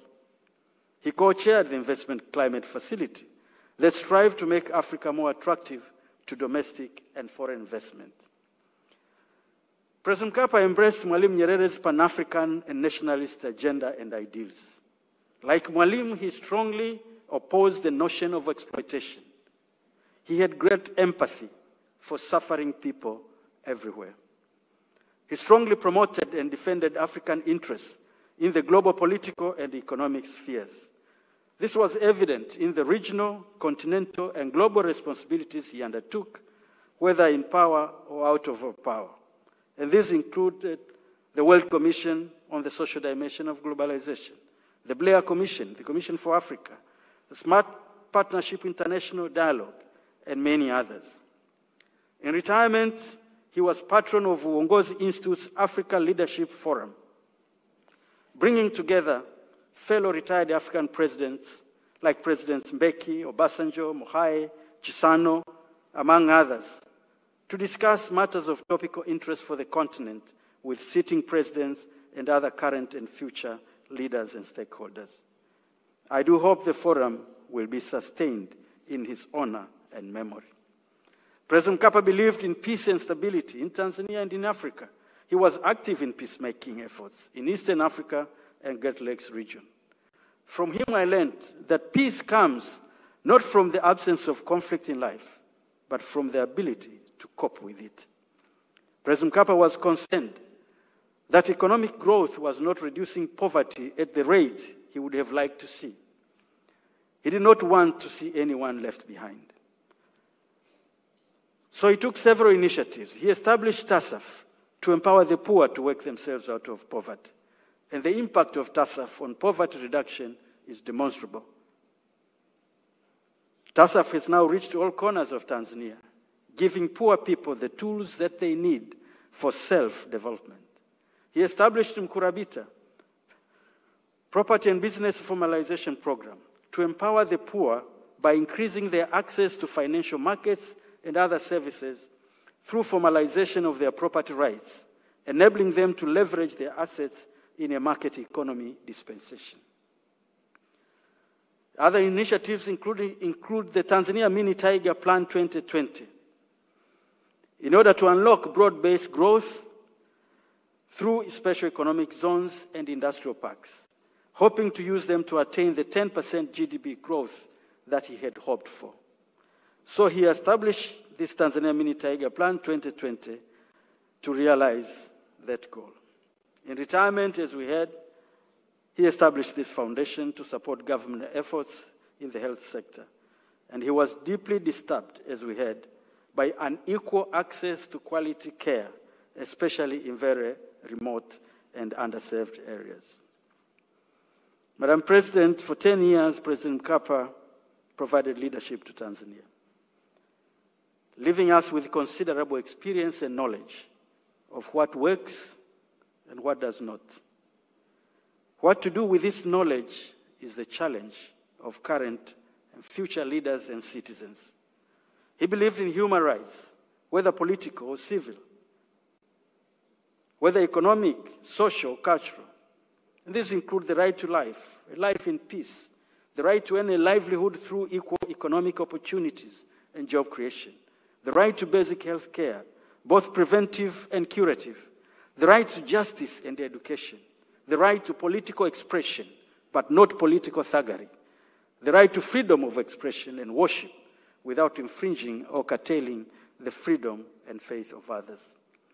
Madam President, I do hope I have done justice to his legacy. Above all, I hope that were he to hear me today, he would have approved and felt vindicated for having trusted me to be his personal assistant during those 10 years. After he launched his autobiography 2 years ago, he had determined to translate it into Kiswahili so that all Tanzanians could read and learn from it.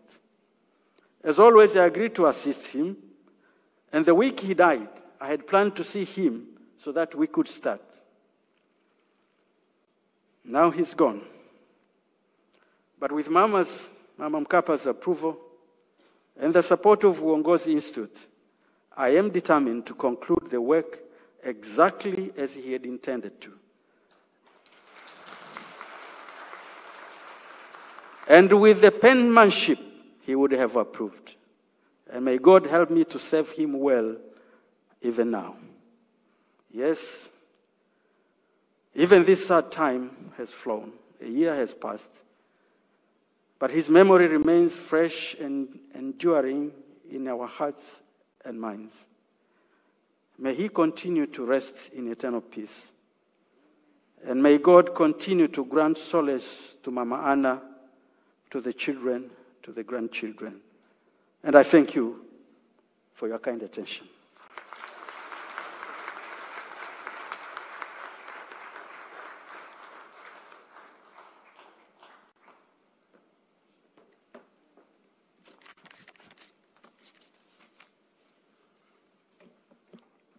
Asante sana, Balozi Sefue. Thank you very much, Ambassador Sefue. Your Excellency, this event is followed globally, and we got in touch with various heads of states. One of them is a former Prime Minister of United Kingdom, Right Honorable Tony Blair. Because of COVID travel restriction, he really wanted to be here physically with us. He has sent his condolence and message. But there's a short video of less than 3 minutes that he wants all of us in this room and globally to hear what he has to say for President Mkapa leaders. Tony Blair, video, please. Hello, everyone. It's a real pleasure and honor to say these words in celebration of the life and achievements of Ben Mkapa. Ben started, as you all know, mentored by Julius Nyerere. He was Minister for Foreign Affairs at the time of the liberation struggle across Africa. He played an enormous part under the guidance of President Nyerere, his mentor. But then, when he became president of Tanzania, his achievements were quite extraordinary. He inherited a very difficult set of economic circumstances. He stabilized the currency. He reduced inflation dramatically down, I think, from 27% to 4%. He increased foreign direct investment in the country ninefold.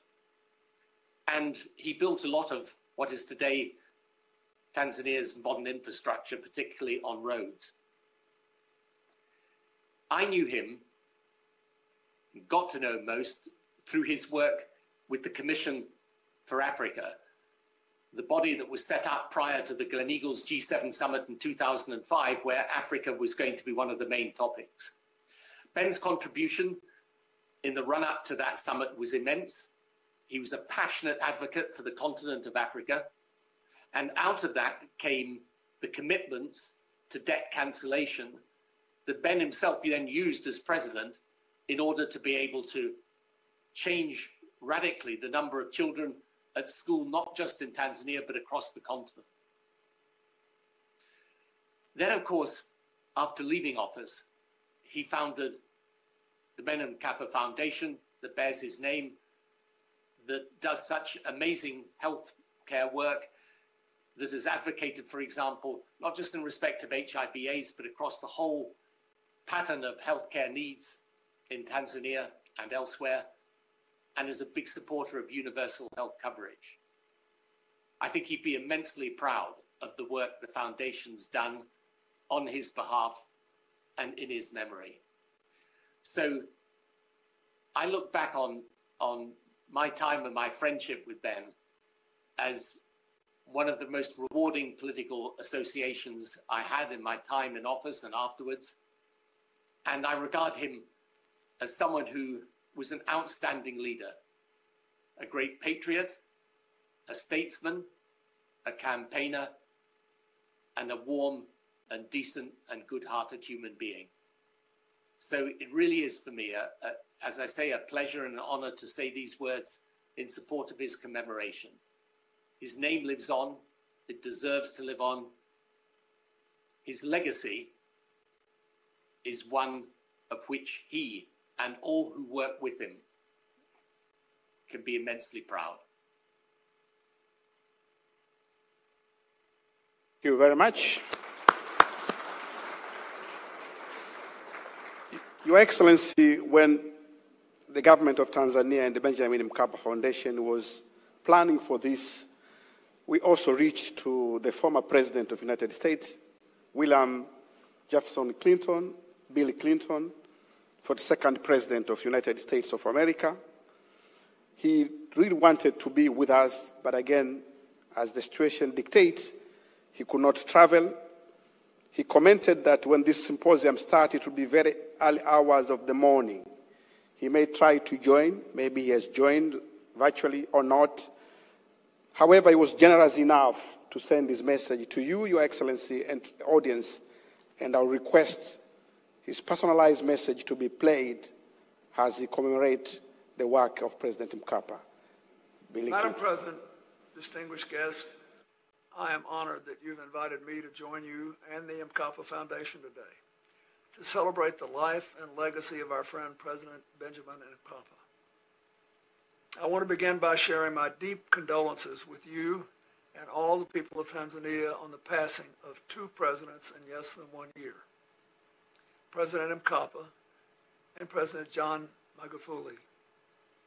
I was proud to work with President Mkapa when I was President of the United States and through the Clinton Health Access Initiative, or CHI, after leaving office.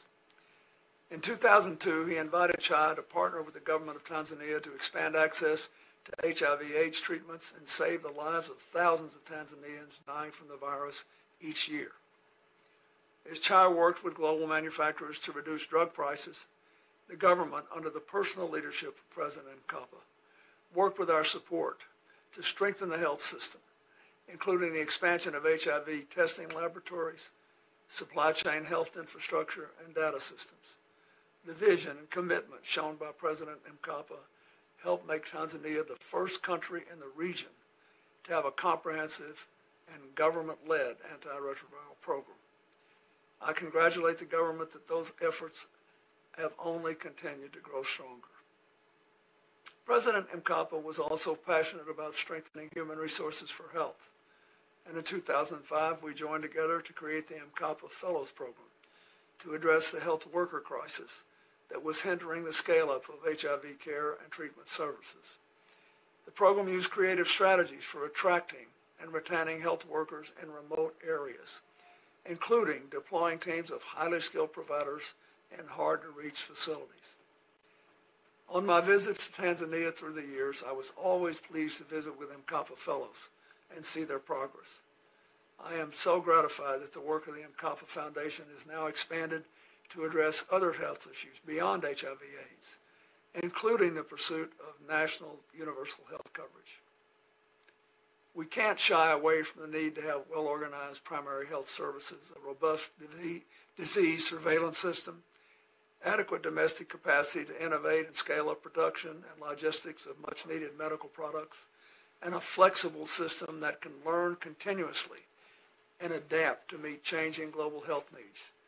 CHI is committed to working with the government of Tanzania to achieve this vision and to continue addressing urgent health challenges, including HIV/AIDS, malaria, vaccines, reproductive health, non-communicable diseases, and the COVID-19 pandemic. So thank you again for the opportunity to be part of this special tribute. I liked and admired President Mkapa very much. And my very best wishes to all of you and to all the people of Tanzania.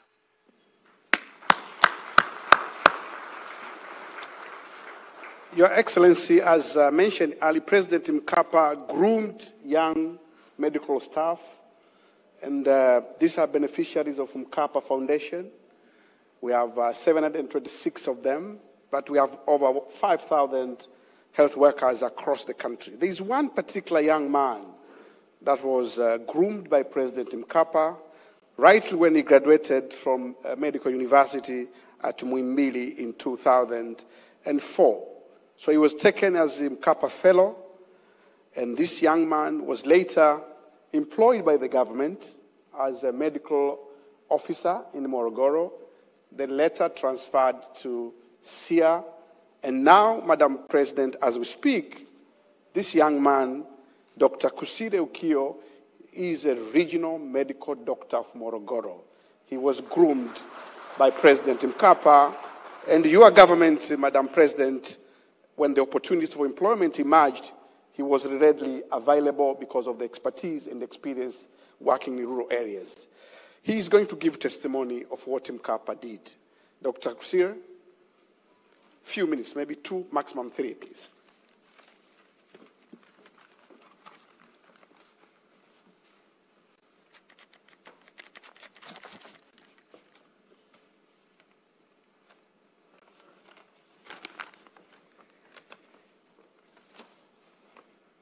Good morning. Your Excellency, President of the United Republic of Tanzania, Your Excellency, President of Zanzibar, former heads of states, distinguished guests, ladies and gentlemen, it is with great honor I stand here in front of your presence to say a few words about the former president and settler of the foundation. We, together with my other fellows, were among the first entrants to the Mkapa Fellows Program and had the privilege of facing unforeseen challenges head-on. After being posted to one of the underserved areas in the country, I came to the true realization of actual challenges that were ahead of us. Key among which, as have already been said, were scarcity of resources, geographical barriers, and how best to link and integrate with existing government structures to bring about the needed results. Before being posted, the foundation imparted us with some skills and knowledge needed to address the expected challenges, but a lot was acquired on the field. The Fellows Program was my inception to public service, and despite the turbulent journey, it has been key to some of my achievements at certain levels. However, these achievements cannot be attributed to any one single person, but a team comprising of health professionals as well as government and non-government institutions. One of the key lessons that I have learned in this journey is the role of leadership in achieving set goals. Challenges are bound to happen and exist, and the role of leadership is to provide a way to meet set goals despite the challenges. This has been the key and the backbone of the Foundation's success and hallmark of the late settler and founder, His Excellency Benjamin Mkapa. Key leadership attributes that are recognized, portrayed by the late settler, were an idealized influence. He acted as a role model to many of us. He still does. He was a visionary with a clear focus on the target and showed significance towards the cause. He emphasized on being creative, innovative, and tolerant of seemingly extreme situations. He took a keen interest on the well-being of people and paid attention to details. These constitute, ladies and gentlemen, key features of a transformational leader and have been key to the success of the Foundation. One key addition to this from me is to keep living while you're gone. And that's why we're still gathered here today, celebrating his life and believing in his cause despite his absence. May he continue to rest eternally in peace, and may God bless Africa, God bless Tanzania, and God bless the Benjamin Mkapa Foundation. Thank you.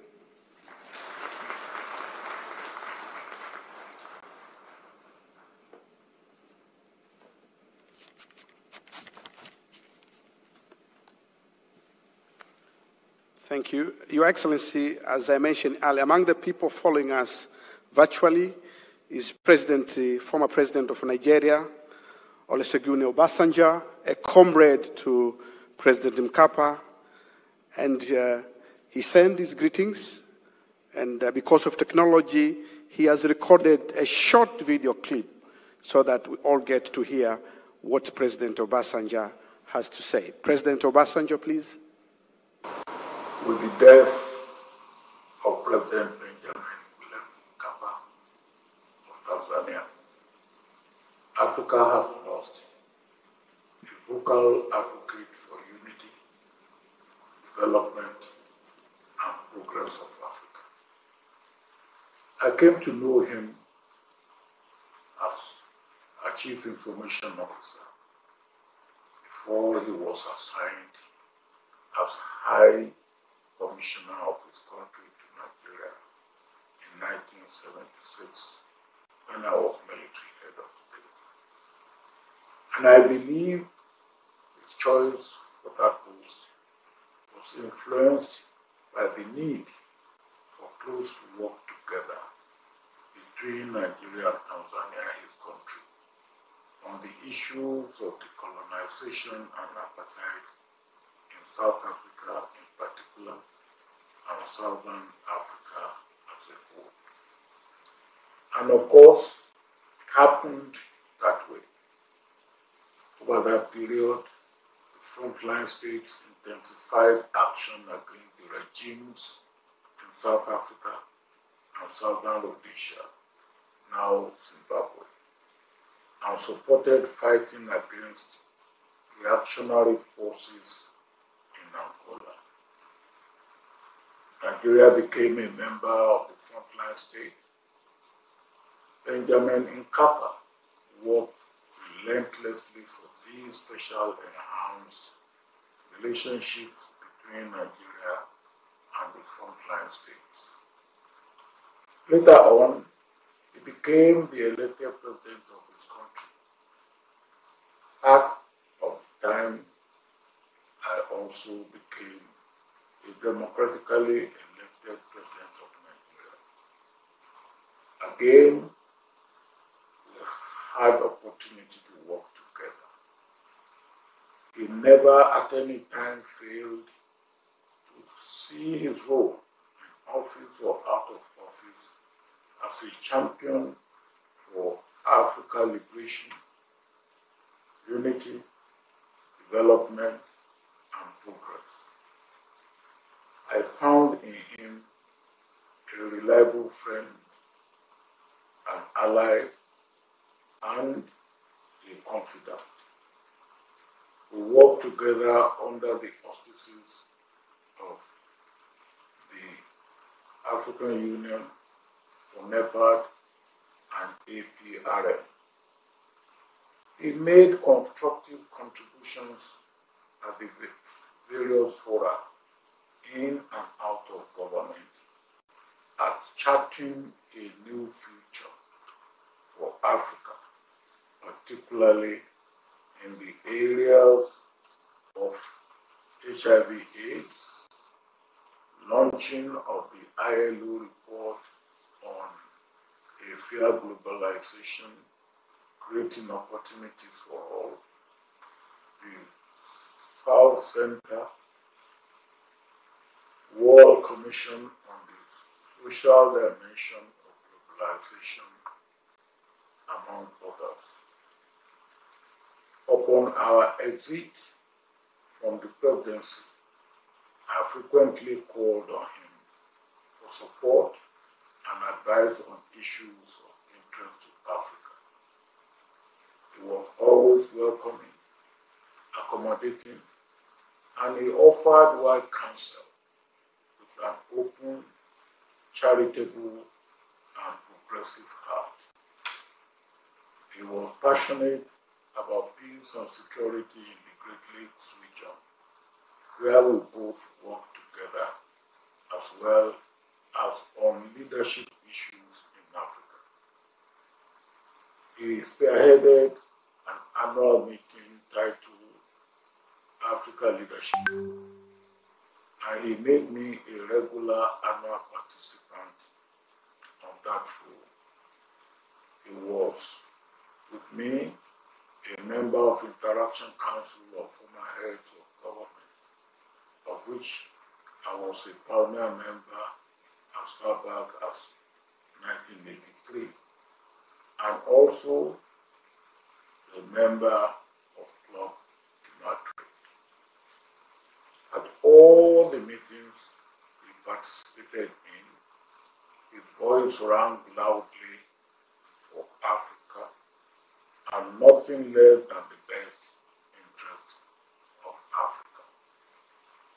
We cannot do better than to sustain his legacy as a true African leader, committed to African development and progress. That was his cause, and it is his legacy to be cherished and sustained. May his soul rest in perfect peace.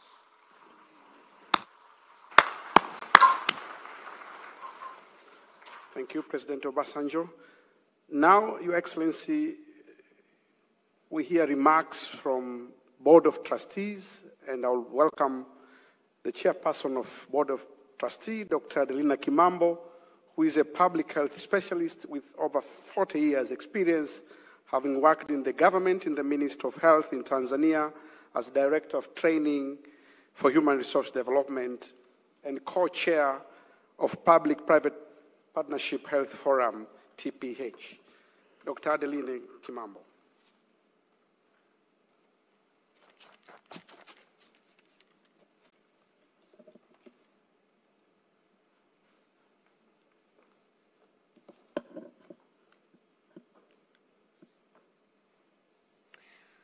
Your Excellency Samia Suluhu Hassan, President of the United Republic of Tanzania, Your Excellency Dr. Hussein Ali Mwinyi, President of Zanzibar, Your Excellencies, former Presidents of the United Republic of Tanzania and former Presidents of Zanzibar, Your Excellencies, former heads of state and governments and friends of late former President Benjamin William Mkapa, Mama Anne Mkapa, widow of the late President Benjamin William Mkapa, honorable ministers of the United Republic of Tanzania and the Revolutionary Government of Zanzibar, members of diplomatic corps, our esteemed partners, trustees of the Benjamin William Mkapa Foundation Board of Trustees, representatives from the private sector and the non-state actors, family and friends, ladies and gentlemen, good morning.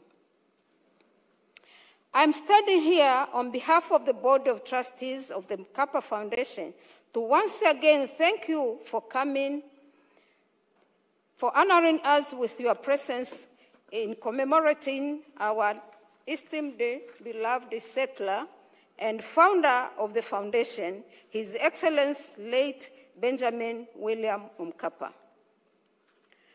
I happened by the accident of history to be the first chair of the Board of Trustees after the death of the former and settler. What an event trembling in is the fact that I did not see it coming anytime soon. It was so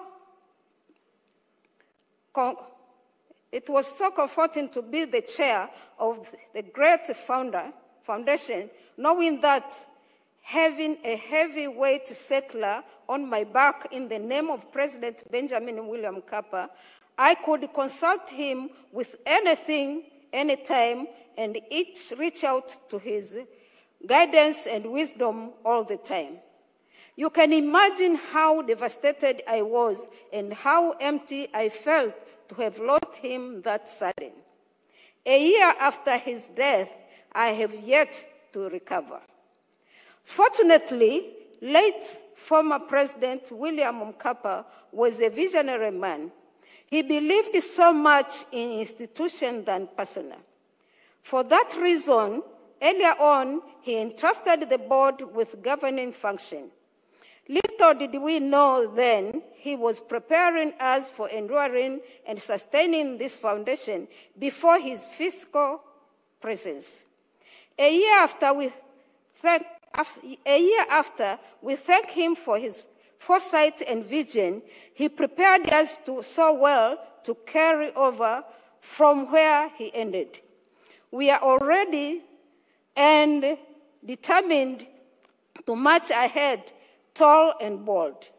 We will follow his footsteps and sustain his legacy to our children, children's children, and the children after them. Your Excellency, ladies and gentlemen, a lot has been achieved by the foundation in the past 15 years of our existence. This is evident in numbers and in impact. About 537 health facilities at different places countrywide have been built and rehabilitated. These facilities have been built in far and hard-to-reach areas which otherwise would have been left out. By doing so, we have increased and improved access to quality health care for women, children, men, youth, and elderly in underserved areas. Together with that, we have employed about 9,000 health workers to bridge the gap that existed, and about 90% of them have been retained in service. Thanks to the infrastructure that were built by the foundation that provided an incentive for many to remain.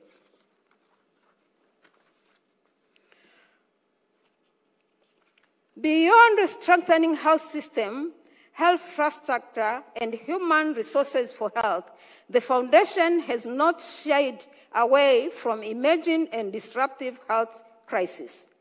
During the outbreak of COVID-19 pandemic in early 2020, the Foundation swiftly joined the national efforts in responding to the outbreak.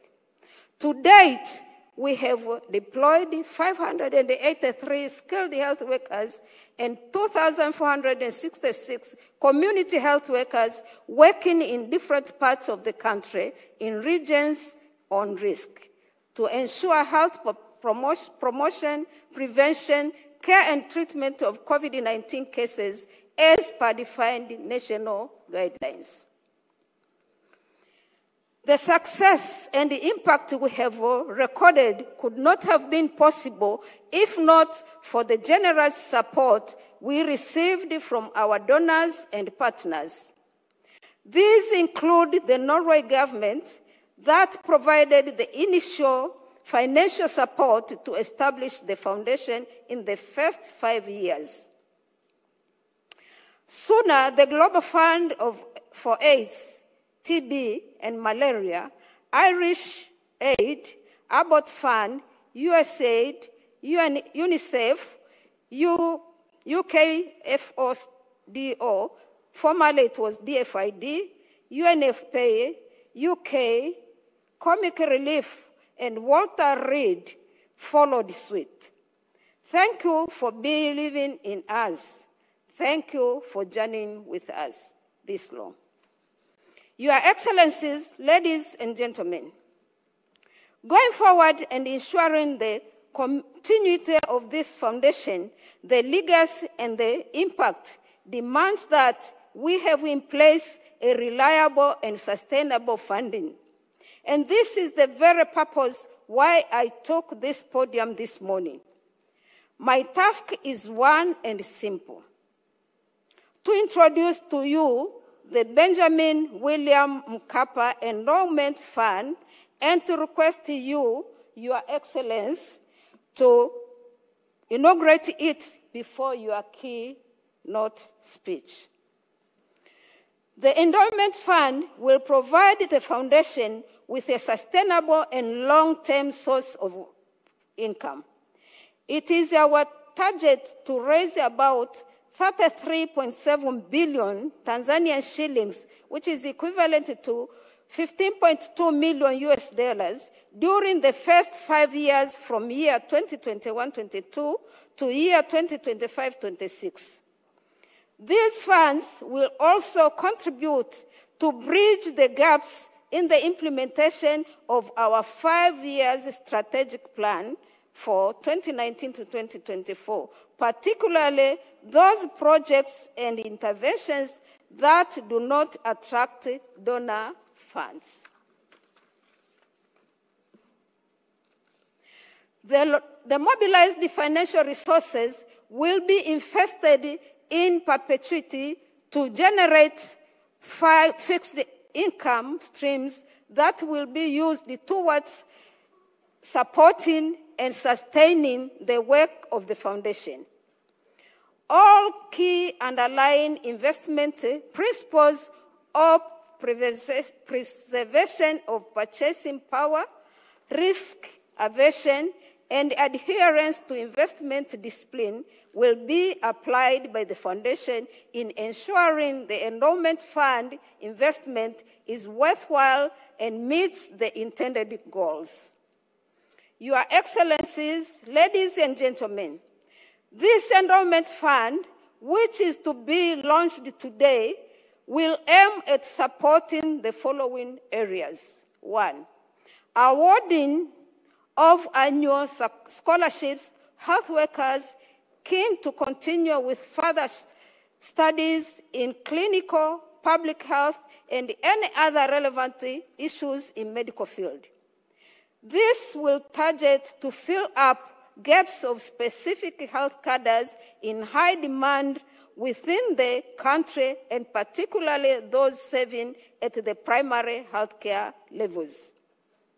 2, facilitate deployment of skilled health workers, also known as the Mkapa Fellows, to underserved areas with the intention to curb the bottleneck of shortage of skilled health personnel in both government and non-government healthcare facilities to ensure equitable quality access of health services within the society.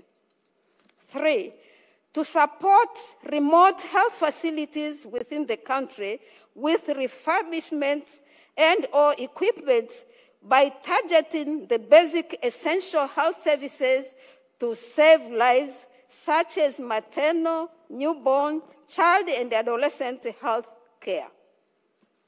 Number 4, to support the emerging and re-emerging health conditions and emergencies such as COVID-19, Ebola, and alike by aligning to the internationally defined principle of emergency preparedness, readiness, and response. Number 5, awarding the civil societies and or grassroots community-based organizations combating challenges of public health significance with the aim of empowering community to continue identifying and having community-owned solutions through working within sustainable community-based systems and structures. And 6, to support the annual Mkapa Legacy Month and other board-approved interventions. Your Excellency, I'm standing here to assure you that the BMF Endowment Fund will be managed with transparency, accountability, flexibility, efficiency, and trustworthiness. The Board of Trustees will be the owner and overall responsible to govern the endowment fund, including directing and monitoring the investment management of funds, assets, and this fund will also be subjected to external auditor review. Our track record speaks for itself. Every shilling will be invested prudently, and every cent will be spent judiciously and accounted for transparently. As soon as the endowment fund is launched today, the foundation will begin the outreach phase for mobilizing resources for the fund. Yes, the figure may appear big, but our purpose and our partnership are big enough to achieve this target. And we don't expect to raise this amount alone. When we put this projection, we had you in our partners, our supporters, and friends in our mind. You have all along been with us, and our gut feeling tells us that you will march towards with us. We have confidence in you that together we shall achieve this target. Your Excellency, ladies and gentlemen, mine is an appeal to the government of Tanzania, revolutionary government of Zanzibar, our development partners, private sector, friends and well-wishers of the foundation, including BMF board and staff, to generously consider donating into our endowment fund. In this way, we will all be honoring his life and legacy in words and deeds. As you may all recall, self-reliance was late President Mkapa's idea, and a repetitive appeal. He always dared us to find innovative ways and means of ensuring that sometimes later this foundation can stand on its own and reducing dependence to donors to finance its programs and projects. We thought this is the best way to honor him and live to his legacy. If he is watching us from where he is, I'm sure he will be giving us his glaring smile. We have done part of the call. We ask you to join us. I thank you for your time and attention. Thank you.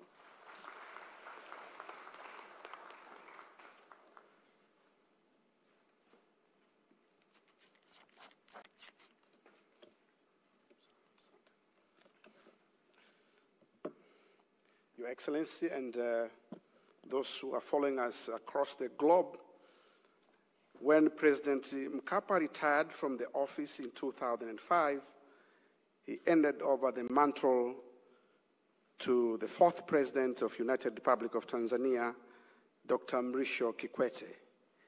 It's befitting to hear the legacy from succession point of view. President Mkapa, for those who are following us across the globe, was a keen person to develop, and he worked with President Kikwete as his long-term serving foreign affairs ministers for 10 years. Prior to that, Dr. Kikwete served in various portfolios, including Minister of Finance, Minister of Water, Energy and Natural Resources. And prior to that, Mr. Kikwete was into the Central Committee of the ruling party, our Chama cha Mapinduzi, CCM. As the Minister for Foreign Affairs, together with President Mkapa, Dr. Kikwete led Tanzania's effort in bringing peace to Africa Great Lakes region. Dr. Kikwete served as chairman of SADC Organ of Security, Defense, and Politics in 2007. He was also very much involving in searching for solution to political crisis in Southern Africa. Dr. Kikwete believes and uses his wealth of experience and knowledge to improve the lives of people in Tanzania and across the world. He has formed his foundation, Jakaya Kikwete Foundation, where he serves as a chairman presently, and the mission of his foundation is to work with the government and other stakeholders to bring progressive change and transformation to people's quality of life. President Dr. Kikwete, you may take the stage. We are keen to hear the succession legacy and impact of Dr. Kikwete to the society. Please, Dr. Kikwete.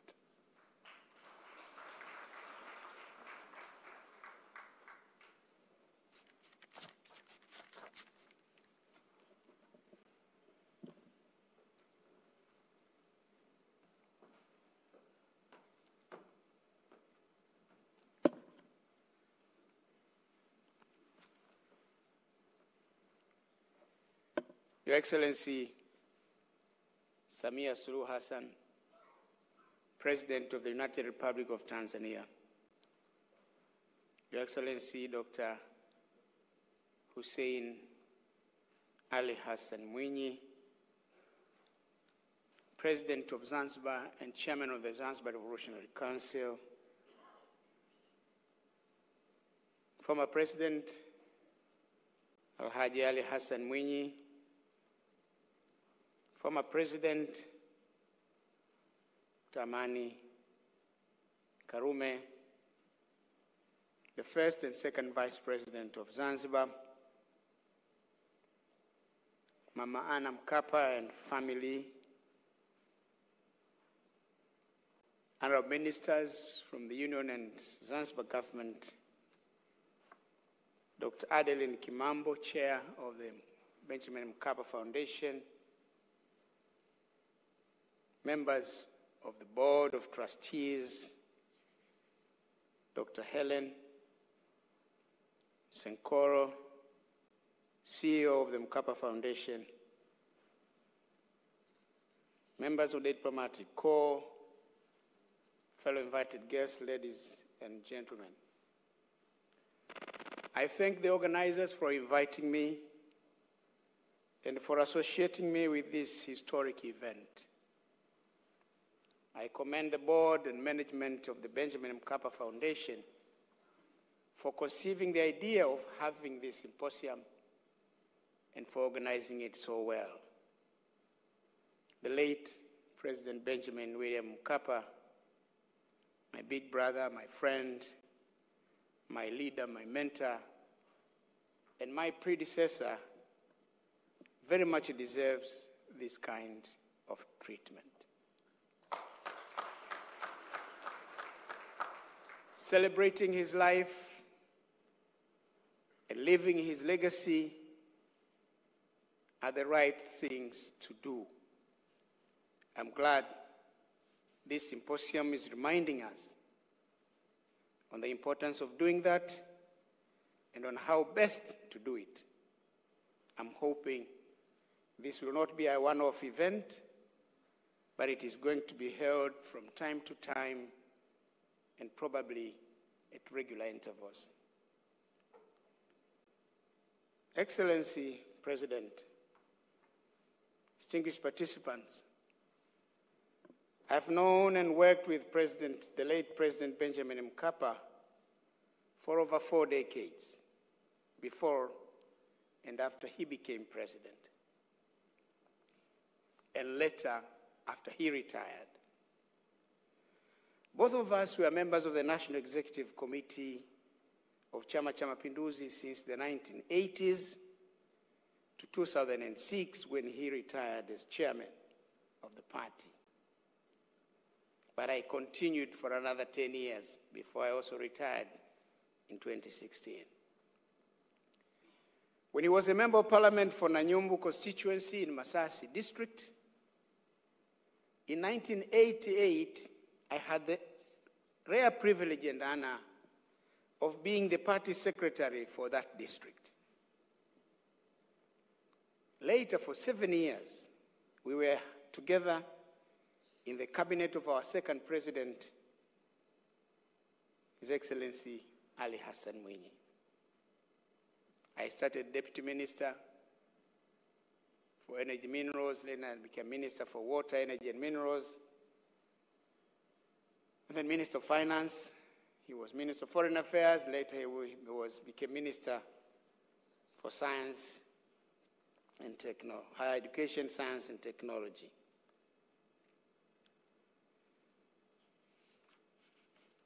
When he was elected president, first time in 1995, and second time the year 2000, he appointed me to be his foreign minister for all the 10 years he served at the highest office of our nation.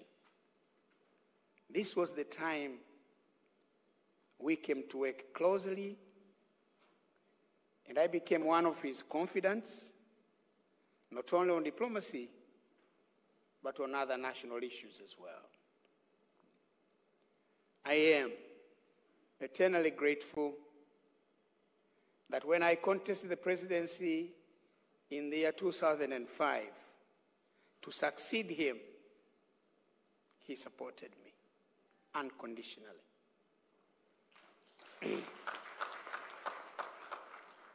When I became president, he was one of my dependable confidants and a reliable advisor. Excellency, ladies and gentlemen, throughout his life in public service, as a civil servant, to be particular as a foreign service officer, as a journalist, as ambassador, member of parliament, minister, and president, he put service to the people at the top, as a top priority agenda. He was a very bright guy, no doubt about it, big brain. He was visionary, hardworking, very eloquent, both in writing and speech. A great Pan-Africanist and an unwavering believer and promoter of regional and African unity and integration. He was passionate in the pursuit of his goals and uncompromising on issues he had strong beliefs in. He was tough, and at times he was rough. When it was necessary for him to be one. Maana wakati mwingine unalazimika kidogo kuwa.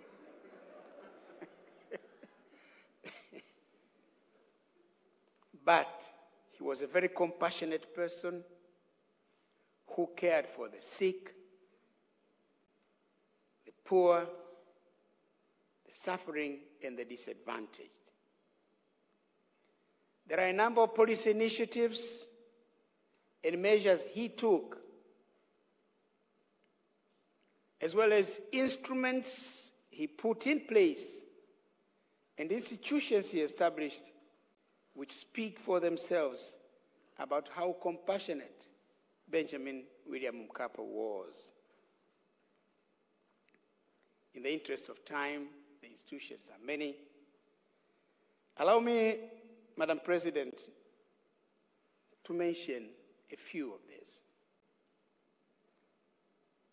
He established the Primary Education Development Program, MEM, Mpango wa Maendeleo ya Elimu ya Msingi, which was meant to revamp primary education and make it accessible to all children of primary school age.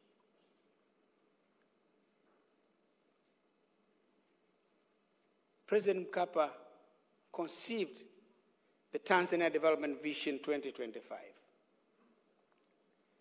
to take this great nation of ours from a least developed country to a middle income status. He established TACAIDS to spearhead the fight against HIV and AIDS. Dr. Fatima Mrisho knows it better than most of us. Wewe ndio ulikuwa wa kwanza? Wa pili.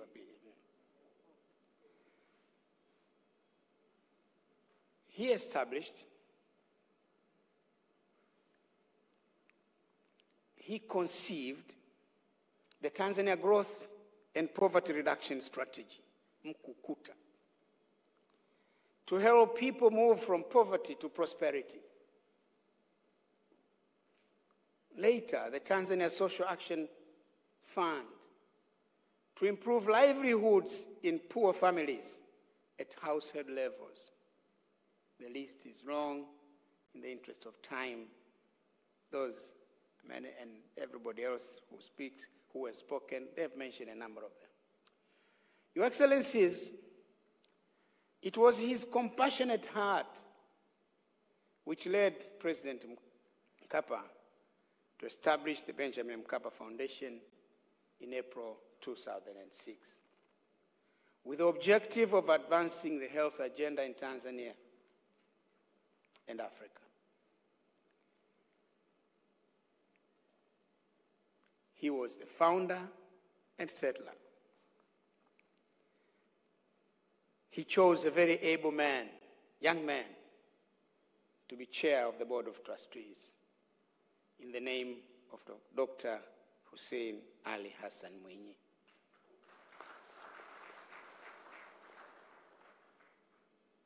I think I'm getting the record correct. You were a Minister of State at that time?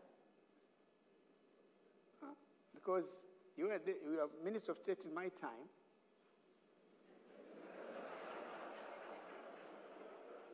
Yeah? Yeah?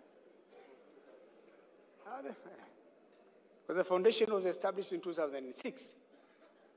And at that time, he was Minister of State in the office of the Vice President.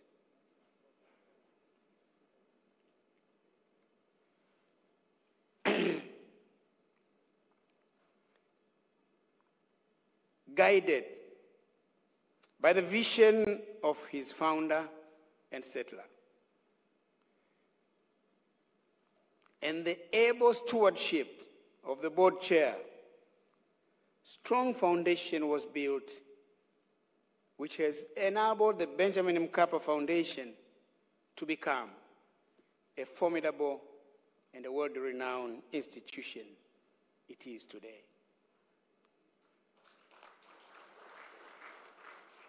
Hearty congratulations to its founder and settler, but many compliments to Dr. Hussein Mwinyi for his able leadership and laying solid foundation for this wonderful institution. Also thumbs up to the successive chairs of the board after Dr. Mwinyi,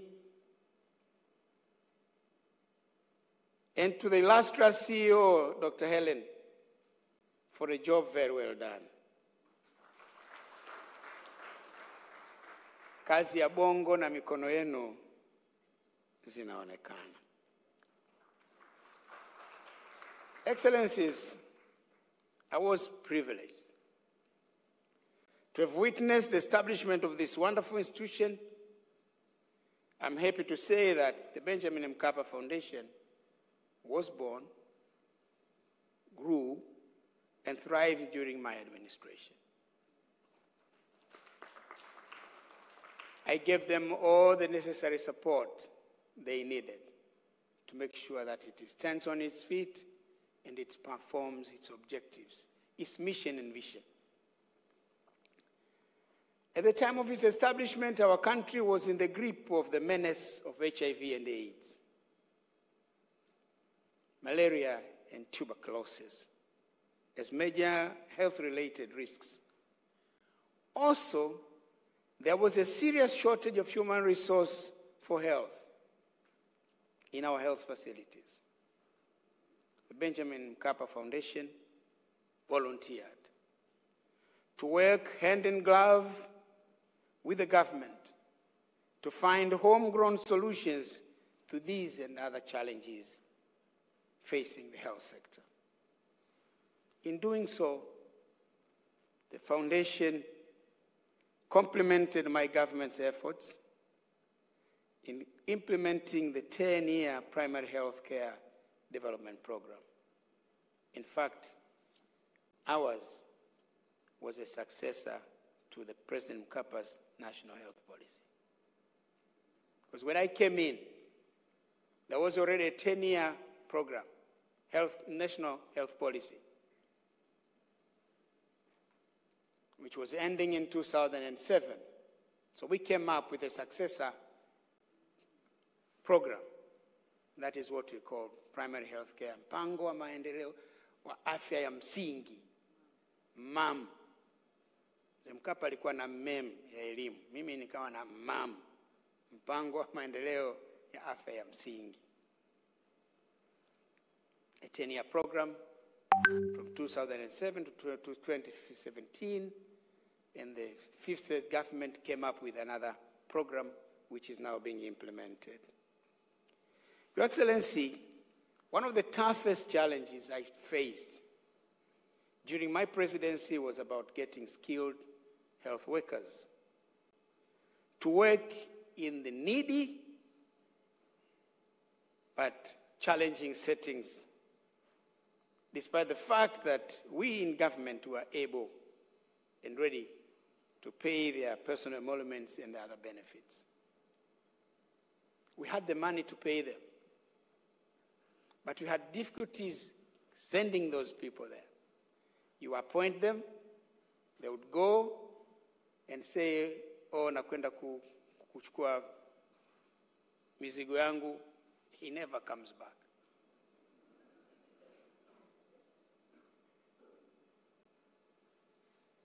So this was one of our biggest challenges. The Benjamin Mkapa Foundation came in to work with us in government, develop innovative Health HRH solutions. The Mkapa Fellows and the others are part of this innovative program.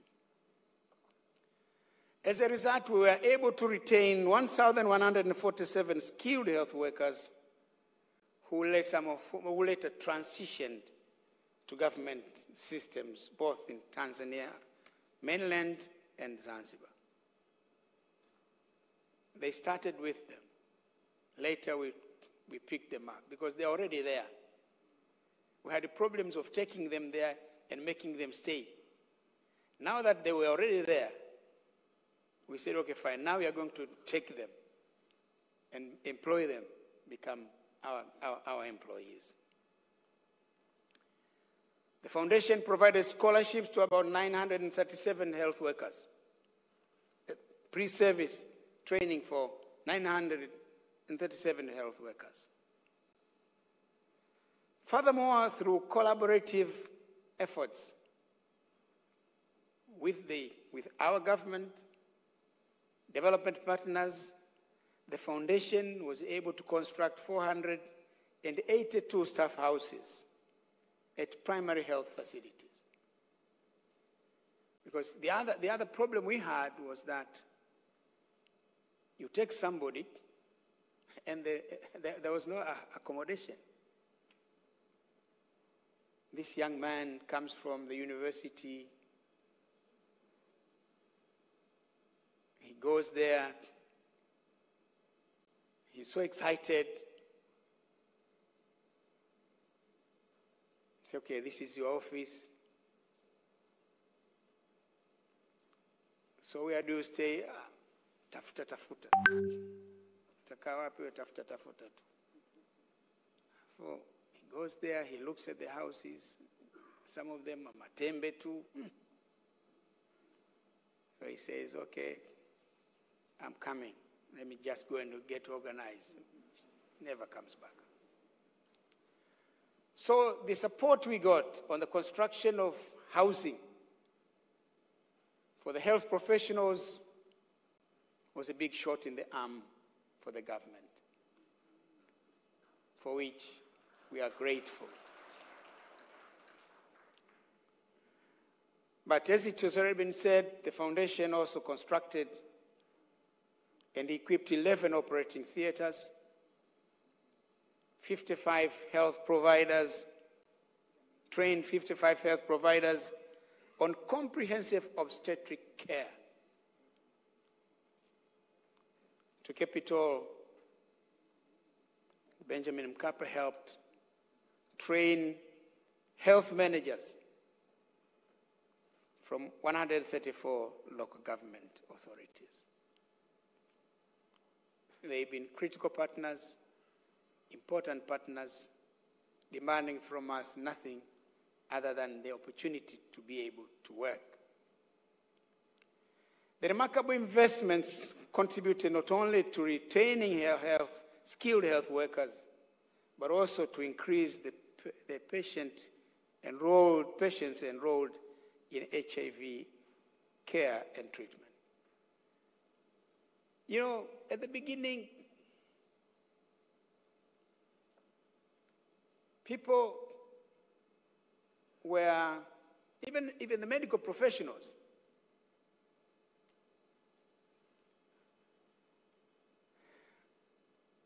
they were shying away from handling AIDS patients.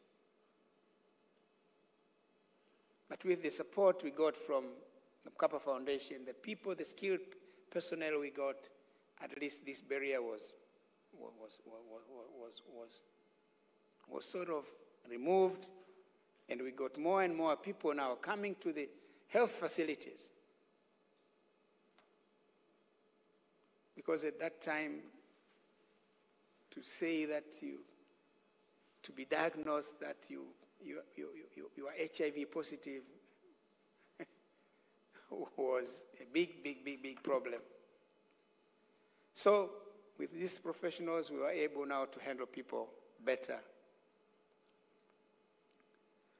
That was a remarkable contribution and in the improvement of Tanzania's efforts to address the effects of the HIV and AIDS pandemic.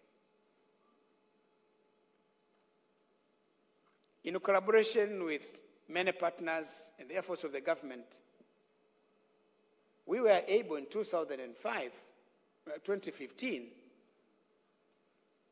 in fact, we were able to meet the MDG for reduction of infections from HIV 1 year ahead of 2015, because we moved it from 7.1 to 5.1 by 2015 when I left office. We were able to this is one I think, we were, of the MDGs, we were able to attain 2 on HIV reductions and child mortality.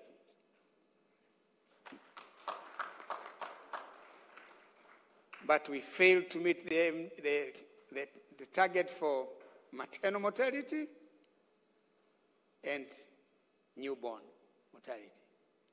It is still a problem up to this day. We are still grappling with it. So I'd like to use this opportunity to applaud the Foundation for being a reliable and dependable partner of the government of the Republic of Tanzania and the Revolutionary Government of Zanzibar. Please stay the course and continue to do the good work. I trust you. You continue with that. I would also like to commend our 2 governments, the Union Government and the Zanzibar Government, for sustaining an enabling environment for non-state actors to flourish. Please. Because if the government adopts a policy against non-state actors,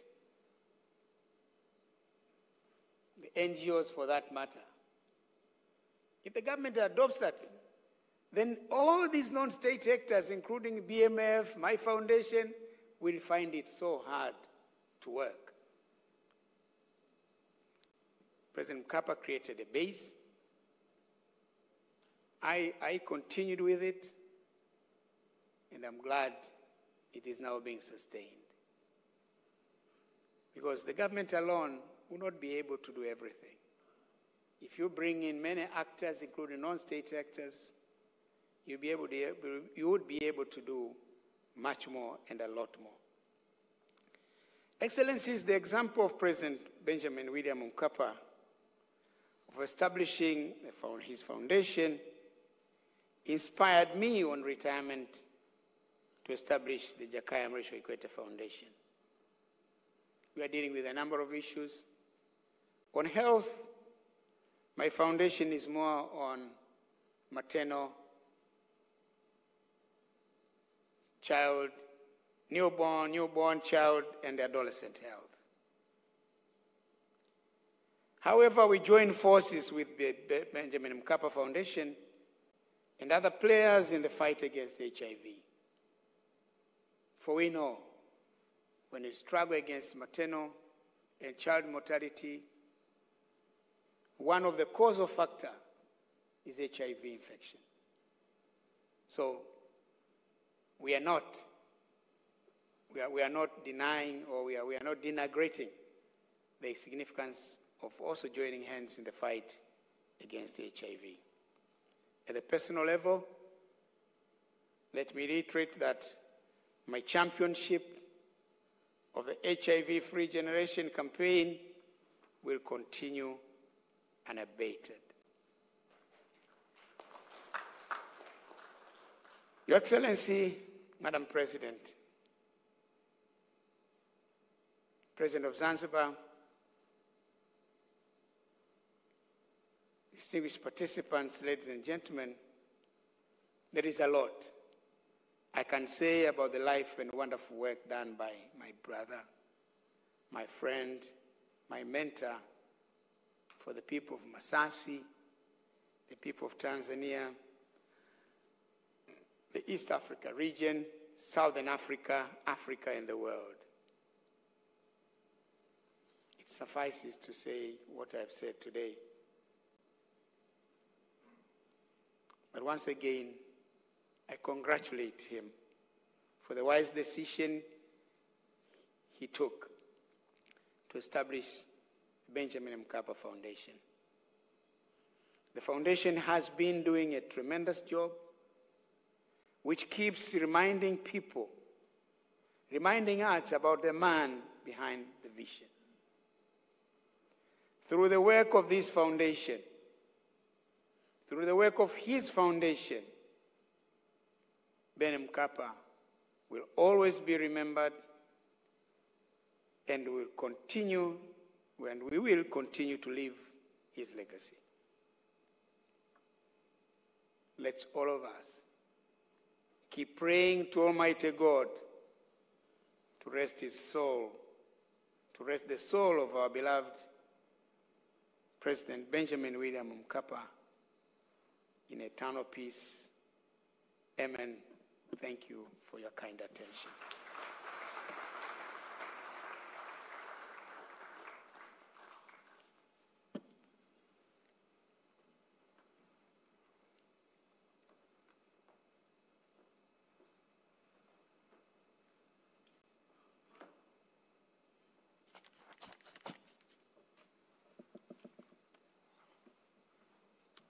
Thank you. Thank you, President Kikwete. I now call the Minister for Health, Community Development, Gender, Elderly and Children, Dr. Dorothy Gwajima, to give an introduction and to invite the President of Zanzibar and Chairman of the Revolutionary Council, and the rest of the proceeding will take after that. Please, Dr. Gwajima.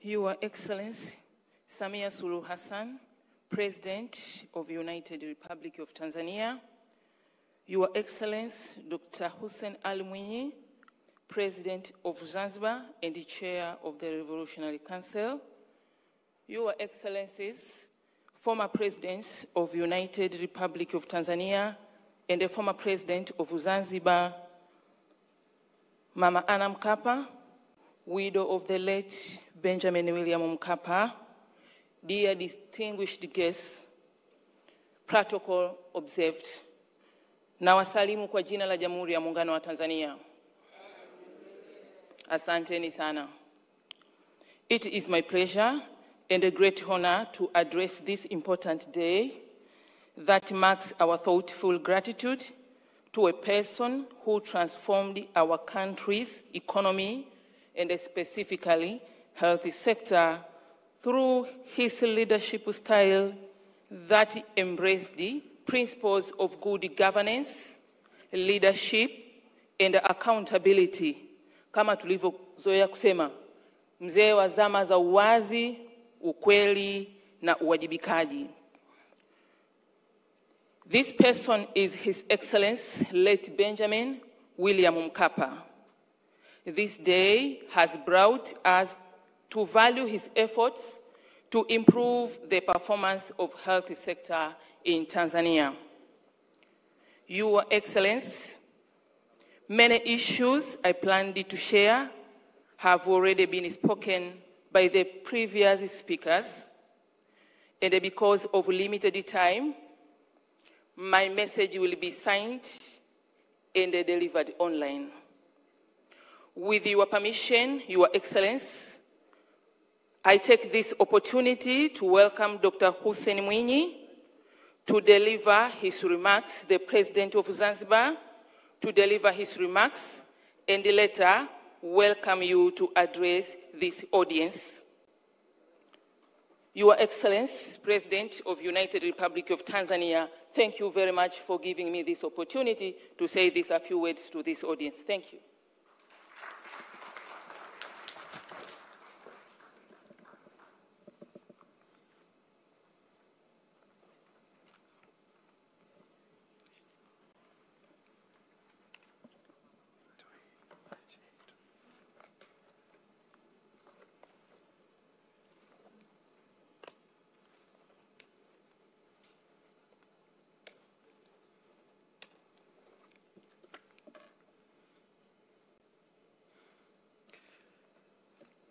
Mheshimiwa Samia Suluhu Hassan, Rais wa Jamhuri ya Muungano wa Tanzania, kwanza naomba mniruhusu nitoe hotuba yangu kwa Kiswahili.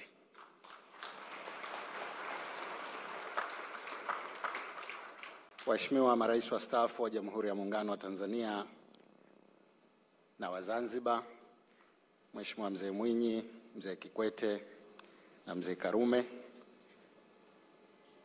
waheshimiwa makamu wa kwanza na makamu wa pili wa rais wa Zanzibar, Mama Ana Mkapa, mjane wa mpendwa wetu hayati Rais Benjamin William Mkapa, waheshimiwa mawaziri mliopo wa Jamhuri ya Muungano wa Tanzania na wale wa Zanzibar, mwenyekiti wa bodi ya taasisi ya Benjamin William Mkapa Dr. Kimambo, mtendaji mkuu wa taasisi ya Benjamin Mkapa Dr. Ellen Mkondia Sinkoro, jumuiya ya wanadiplomasia, washiriki kutoka sekta binafsi na asasi zisizo za kiserikali, mwenyekiti na wajumbe wa bodi ya taasisi ya Benjamin Mkapa, familia na marafiki, mabibi na mabwana. Ninayo furaha kujumuika nanyi asubuhi ya leo katika maadhimisho haya ya safari ya maisha na urithi wa mpendwa wetu hayati Benjamin William Mkapa, rais mstaafu na mwanzilishi wa taasisi ya Benjamin William Mkapa. Nakushukuru mwenyekiti wa bodi ya wadhamini kwa kunialika kwenye shughuli hii muhimu. Awali ya yote nikupongeze wewe na bodi unayoiongoza kwa kuazimia kuadhimisha kumbukumbu hii mwaka huu na miaka ijayo. Pili, niwapongeze kwa maandalizi mazuri ya maadhimisho haya ambayo hapana shaka yamefana sana.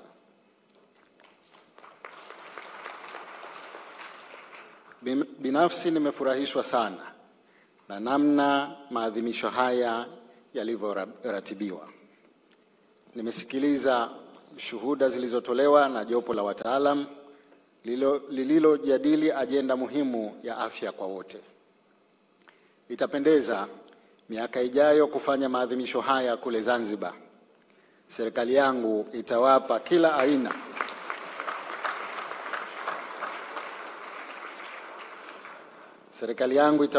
aina ya ushirikiano mtakaohitaji.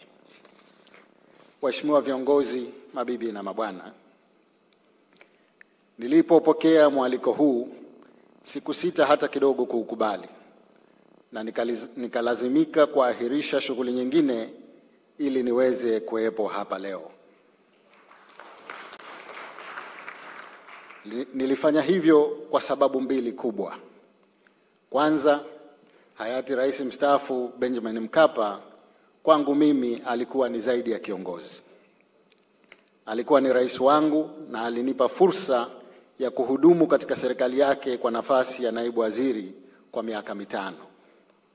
Alikuwa ndio rais wa kwanza aliyefungua safari yangu ya kisiasa pale aliponiteua kuwa naibu waziri mwaka 2000.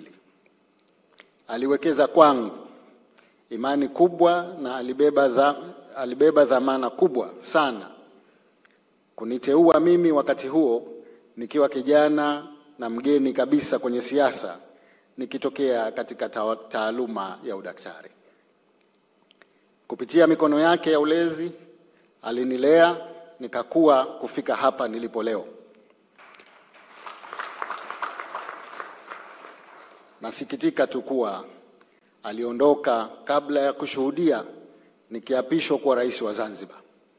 Sina shaka angejivunia sana kuona matunda ya kazi ya ulezi wake.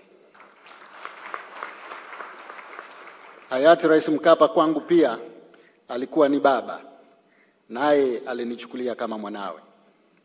Wakati wote alimpatia fursa ya kumuona na kuvuna hekima na busara zake akiwa madarakani na hata baada ya kustaafu. Kwa kweli nilifaidika naye sana. Kwake nimejifunza uongozi, nimejifunza kuhudumu na nimejifunza nidhamu ya kazi. Daima nilimjua kama kiongozi mwenye maono, hofu ya Mungu na mwanazuoni. Nafurahia sana mazungumzo yangu naye, na daima niliagana naye nikiwa nimechota busara kutoka kwake. Pili, mimi ni mmoja wa wadau wa taasisi ya Benjamin William Mkapa. Nilipata fursa ya kuhudumu katika taasisi hii kwa nafasi ya mwenyekiti wa kwanza wa bodi ya wadhamini nilipoteuliwa na hayati Mzee Mkapa mwaka 2006. Na hapa niseme ni sahihi kwamba kama alivyosema Rais mstaafu Kikwete kwamba wakati bodi hii au taasisi hii inasajiliwa, ni kweli nilikuwa waziri wa nchi katika ofisi ya makamu wa rais ninayeshughulikia muungano. Lakini jukumu hili nilipewa kabla ya kusajiliwa, ambapo kulikuwa kuna programs zilishaanza mwaka 2005 nikiwa naibu waziri wa afya. Uteuzi ule unathibitisha kile nilichokisema awali kuwa daima alinipa imani na heshima kubwa sana. Nami niliamini sana katika maono, nia na azma yake ya kutaka kuona kila Mtanzania popote alipo na katika hali yoyote ya kiuchumi alionayo anapata huduma bora ya afya bila kizuizi. Alituhamasisha kuhakikisha kuwa tunabuni mipango, mbinu na mikakati yenye kutafuta ufumbuzi juu ya changamoto zinazozuia huduma bora za afya kuwafikia wahitaji huko waliko, zikiwemo ukosefu wa nyumba za watumishi na ukosefu wa watumishi wa kada mbalimbali za afya.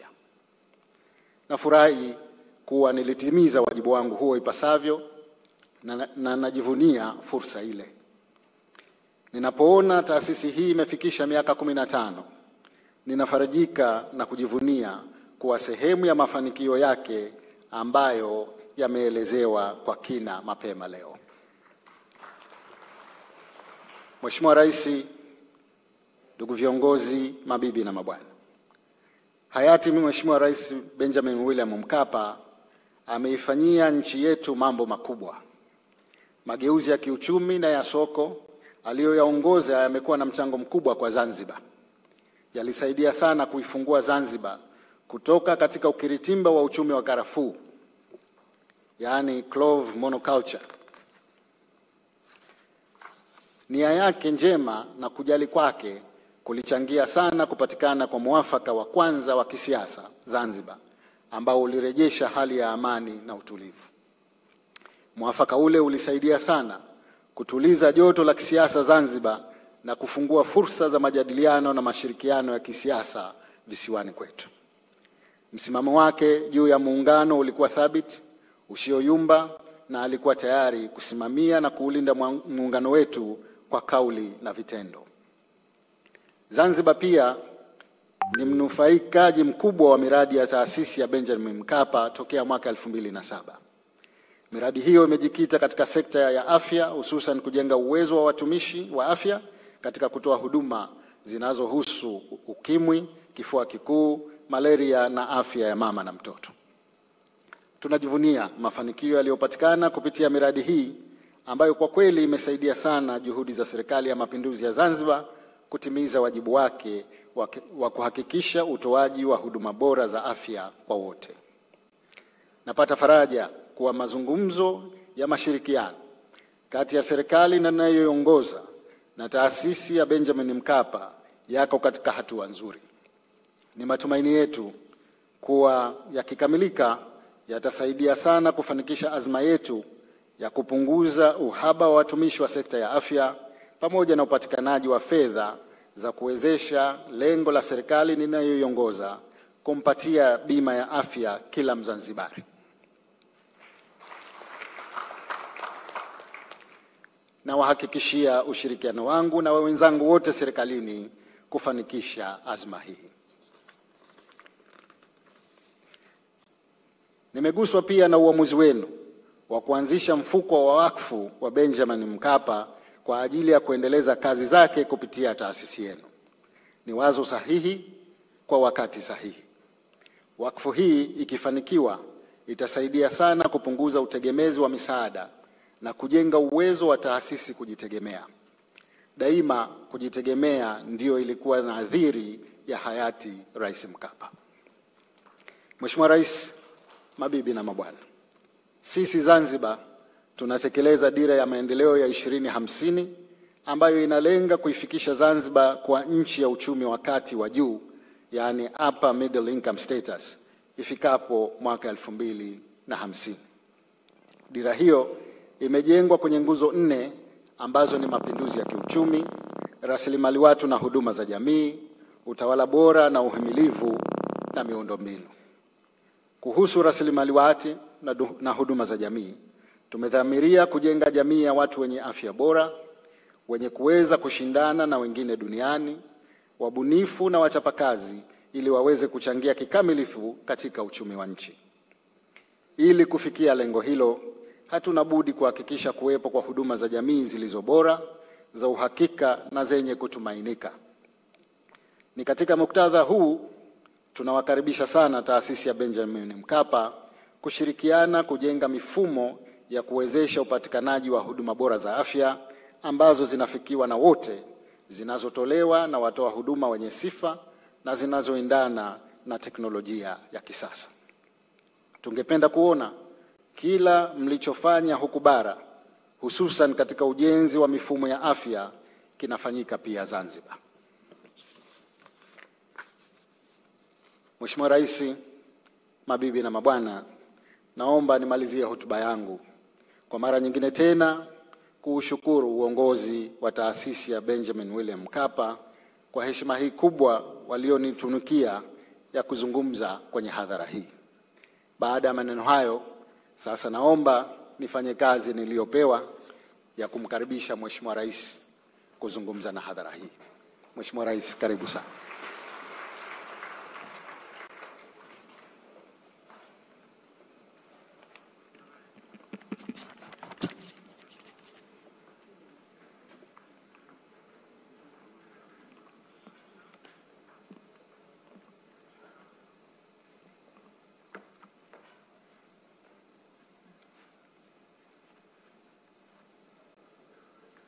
Naomba tukae.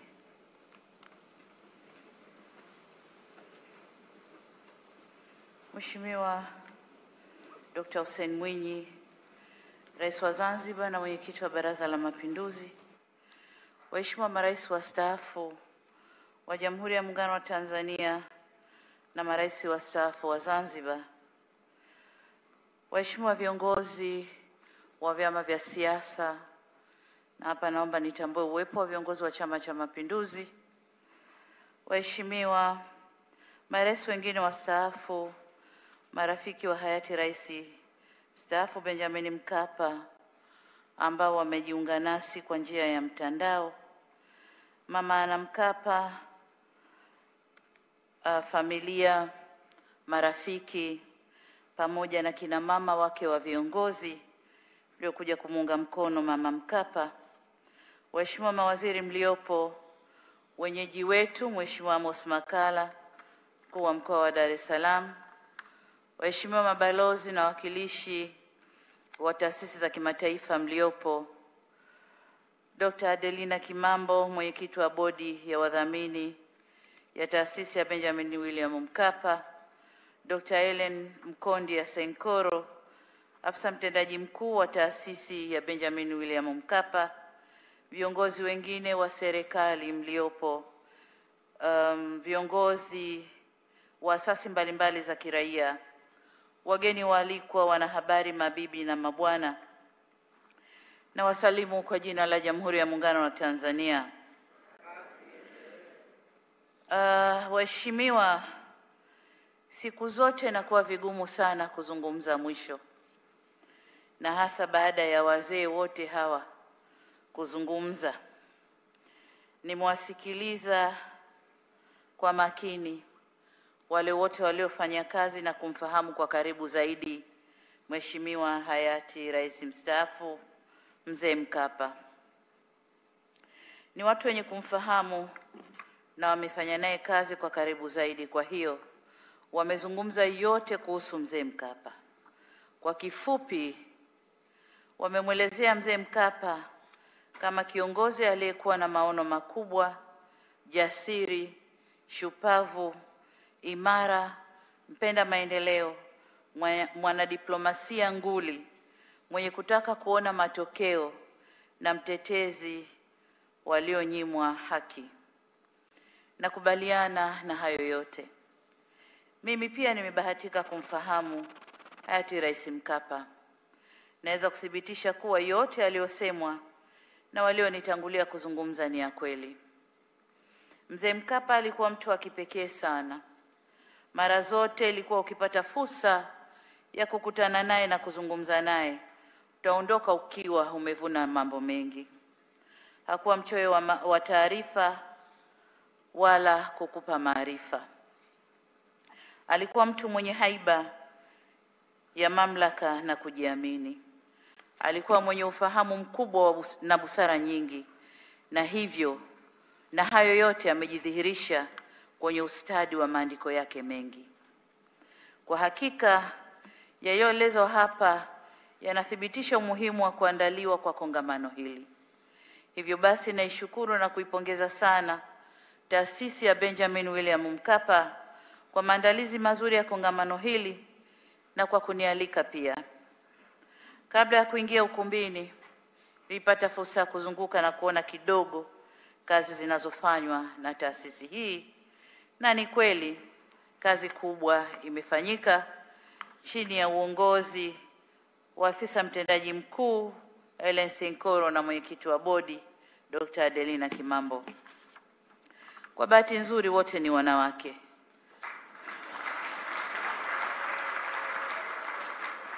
Na kama tunavyojua, chini ya uongozi wa wanawake hakiharibiki kitu. Waheshimiwa viongozi, mabibi na mabwana, nina uhakika nitakuwa sijaongeza chumvi nikisema kitabu cha historia ya taifa letu hakiwezi kukamilika bila kuwepo sura nzima itakayomweleza hayati Rais Benjamin William Mkapa. Na hii sio tu kwa sababu alikuwa rais wetu wa awamu ya tatu, lakini pia kutokana na mageuzi makubwa aliyoifanyia nchi yetu. Sote tunafahamu jinsi ambavyo wakati wa uongozi wake Mzee Mkapa alisimamia mageuzi makubwa ya kiuchumi nchini. Miongoni mwa hatua kubwa alizochukua ni kutoa fursa kubwa zaidi kwa sekta binafsi na kukaribisha uwekezaji kutoka nje. Hatua hizi zilisaidia kuongeza mapato ya serikali toka shilingi bilioni 331.2 mwaka 1995 hadi kufikia shilingi trilioni 2 mwaka 2005. Aidha, Mzee Mkapa alifanikiwa kupunguza deni la taifa kama ilivyosemwa hapa karibu kwa nusu, kutoka asilimia 143.7 tulikuwa tukidaiwa ya pato la taifa mwaka 95 hadi asilimia 60.7 mwaka 2005.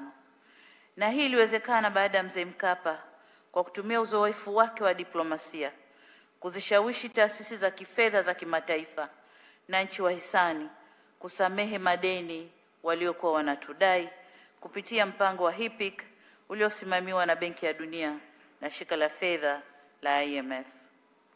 Hii pia ilisaidia nchi wahisani na taasisi za kifedha za kimataifa kurejesha uhusiano na nchi yetu au kurejesha imani na nchi yetu, na hivyo kuanza tena kutupatia mikopo na misaada. Vile vile, Mzee Mkapa ataendelea kukumbukwa kwa kujenga mifumo imara ya kitaasisi ya serikali, na wote tumesikia hapa kutoka kwa Balozi Sefue, lakini pia kutoka kwa Rais mstaafu kaka yetu Kikwete, mambo ambayo ameyafanya. Na kwa ufupi ni kwamba alianzisha taasisi nyingi.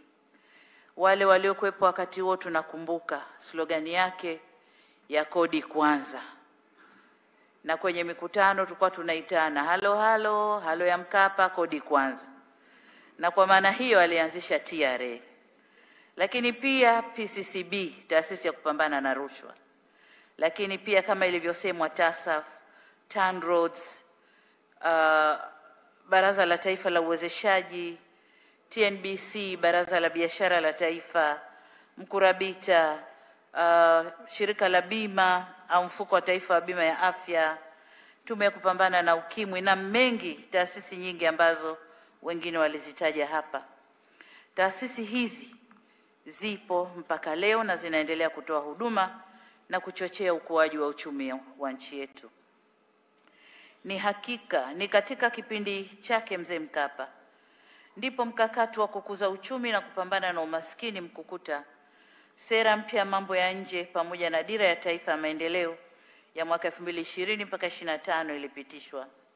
Hii inaonyesha kuwa mbali na kuangalia matatizo ya wakati huo, Mzee Mkapa alikuwa pia na maono ya kuangalia mustakabali wa nchi yetu kwa nyakati za mbele zaidi. Waheshimiwa viongozi, mabibi na mabwana, mchango wa Mzee Mkapa haukuishia kwenye mipaka ya nchi yetu, bali pia nje ya Tanzania. Alishiriki kikamilifu katika kuifufua Jumuiya ya Afrika Mashariki, akichukua kijiti kutoka kwa Mzee Mwinyi, Mzee Ruksa. Aidha, alitoa mchango wake wakati wa kugeuza iliyokuwa Umoja wa Nchi Huru za Afrika OAU na kuwa Umoja wa Afrika AU mwaka 2001, na hali kadhalika kwenye mchakato wa kutafuta amani ya Burundi uliopelekea kusainiwa kwa mkataba wa amani na maridhiano wa Burundi kwa mwaka 2000.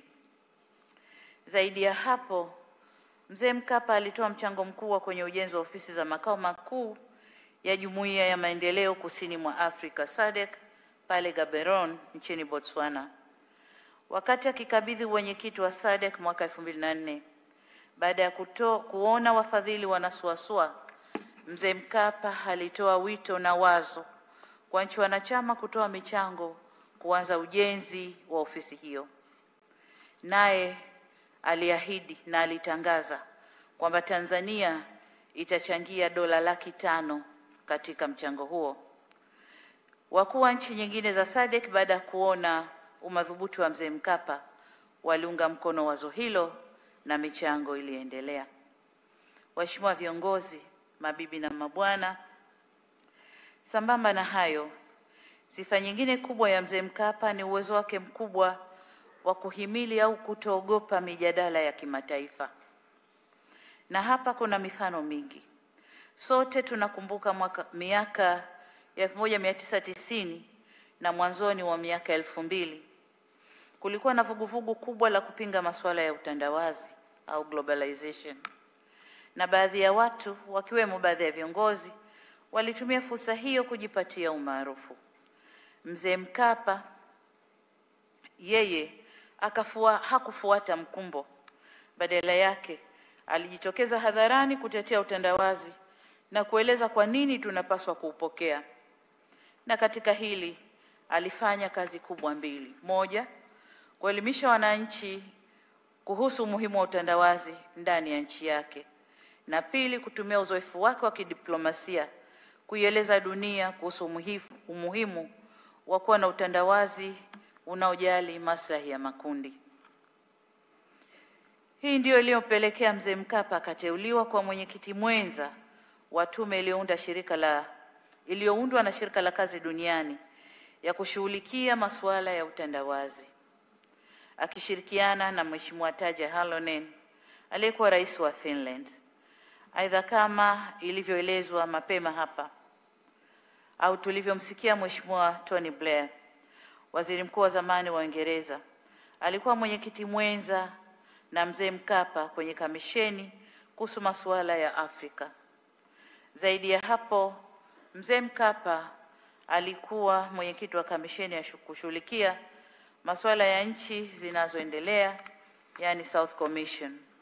Kupitia ushiriki wa Mzee Mkapa kwenye vyombo hivyo, sauti ya Afrika au sauti ya nchi za Afrika na nchi zinazoendelea iliweza kusikika kwa sababu sauti yake ilikuwa nzito. Niseme pia kwamba mimi binafsi pia nimewahi kushuhudia uwezo wa Mzee Mkapa kwenye masuala ya kimataifa. Kama tunavyokumbuka mwaka 2001, baada ya kutokea machafuko kule Zanzibar, chini ya uongozi wakati ule Zanzibar ikiongozwa na Mheshimiwa Rais Samia Abedi Karume, Mzee Mkapa aliamua kuunda jopo la Watanzania ambao aliwatuma nje ya nchi. Jopo lile lilikuwa na Mheshimiwa Jakaya Mrisho Kikwete, wakati ule akiwa waziri wa mambo ya nje wa Tanzania, Mheshimiwa Ali Mohamed Shein akiwa waziri wa sheria na utawala bora Serikali ya Mapinduzi Zanzibar, lakini nikiwemo na mimi nikiwa waziri wa kazi, ajira za vijana, maendeleo ya wanawake na watoto, pamoja na wenzetu kadhaa kina Brigedia Mwakanjuki, na alitupa kazi ya kwenda nchi mbalimbali duniani kuelezea yaliyotokea, lakini pia kuelezea tulivyojipanga kwenda mbele na kuondoa tatizo lililojitokeza. Katika kuifanya kazi hiyo nilijifunza mambo mengi ya siasa na diplomasia, pamoja na hekima ambayo wakuu wa nchi wanapaswa kutumia kunapotokea changamoto hasa za kisiasa. Hatua hiyo ndiyo iliyoleta mwafaka wa kisiasa Zanzibar na nchi kwa ujumla kuendelea na shughuli zake bila vikwazo vya ndani wala nje vya kimataifa. Kwa tulijifunza mengi kutokana na Mzee Mkapa, na asingefanya hivi hatujui tulikuwa tunaelekea wapi. Waheshimiwa viongozi, mabibi na mabwana, baada ya kustaafu wengi tulidhani Mzee Mkapa angepumzika, lakini haikuwa hivyo. Aliendelea kujishughulisha na masuala mbalimbali ya kikanda, barani Afrika na kwenye mataifa mengine ulimwenguni. Sote tunakumbuka wakati mauti yanamkuta Mzee Mkapa, alikuwa msuluhishi wa mgogoro nchini Burundi na mwenyekiti wa jukwaa la viongozi wa Afrika kama ilivyosemwa hapo awali. Nimefurahi kuona kwa viongozi wenzake au wenziwe wa jukwaa hilo, akiwemo Rais mstaafu Olusegun Obasanjo, wanafuatilia kongamano hili kwa njia ya mtandao. Ndani ya nchi, Rais Mkapa aliendelea kutoa mchango wake kupitia taasisi aliyoianzisha. Taasisi hii inatoa mchango mkubwa kwa nchi yetu, hususan katika sekta ya afya kama ilivyoelezwa na wengi hapa. Ndugu zangu, kwenye kitabu cha wasifu wake, Mzee Mkapa amekiri kwa wazo la kuanzisha taasisi ya Benjamin Mkapa alilipata kutoka kwa Rais mstaafu wa Marekani, Mheshimiwa Bill Clinton. Hivyo basi mniruhusu kutumia jukwaa hili kumshukuru na kumpongeza sana Rais mstaafu Clinton kwa kumshawishi hati Mzee Mkapa kutekeleza wazo hilo. Nina taarifa kwamba Mheshimiwa Clinton naye, lakini wote tumeona kwamba naye anashiriki kongamano hili kwa kupitia njia ya mtandao, na kwa niaba yenu nimshukuru sana sana. Aidha, kwa namna ya pekee nashukuru na kuwapongeza wadau na wahisani wote ambao wamekuwa wakiunga mkono kazi zinazofanywa na taasisi ya Benjamin Mkapa kwa kutoa kiasi cha shilingi bilioni 198 hadi kufikia mwezi Juni 2021. Na wasihi sana muendelee kuiunga mkono taasisi hii. Na katika hilo nitumie fursa hii kuipongeza sana taasisi ya Benjamin Mkapa kwa kubuni wazo la kuanzisha mfuko wa uwekezaji, lakini nimepata jina zuri kutoka kwa mdogo wangu Dr. Hussein Ali Mwinyi, mfuko wa wakfu. Hili ni wazo zuri ambalo sio tu litatoa uhakika wa taasisi kuendelea na kazi zake, bali pia linaendelea na msimamo wa Mzee Mkapa kuhusu umuhimu wa kujitegemea. Kwa msingi huo, serikali inaunga mkono kuanzishwa kwa mfuko huu, na ni ahadi yangu kwamba serikali itachangia.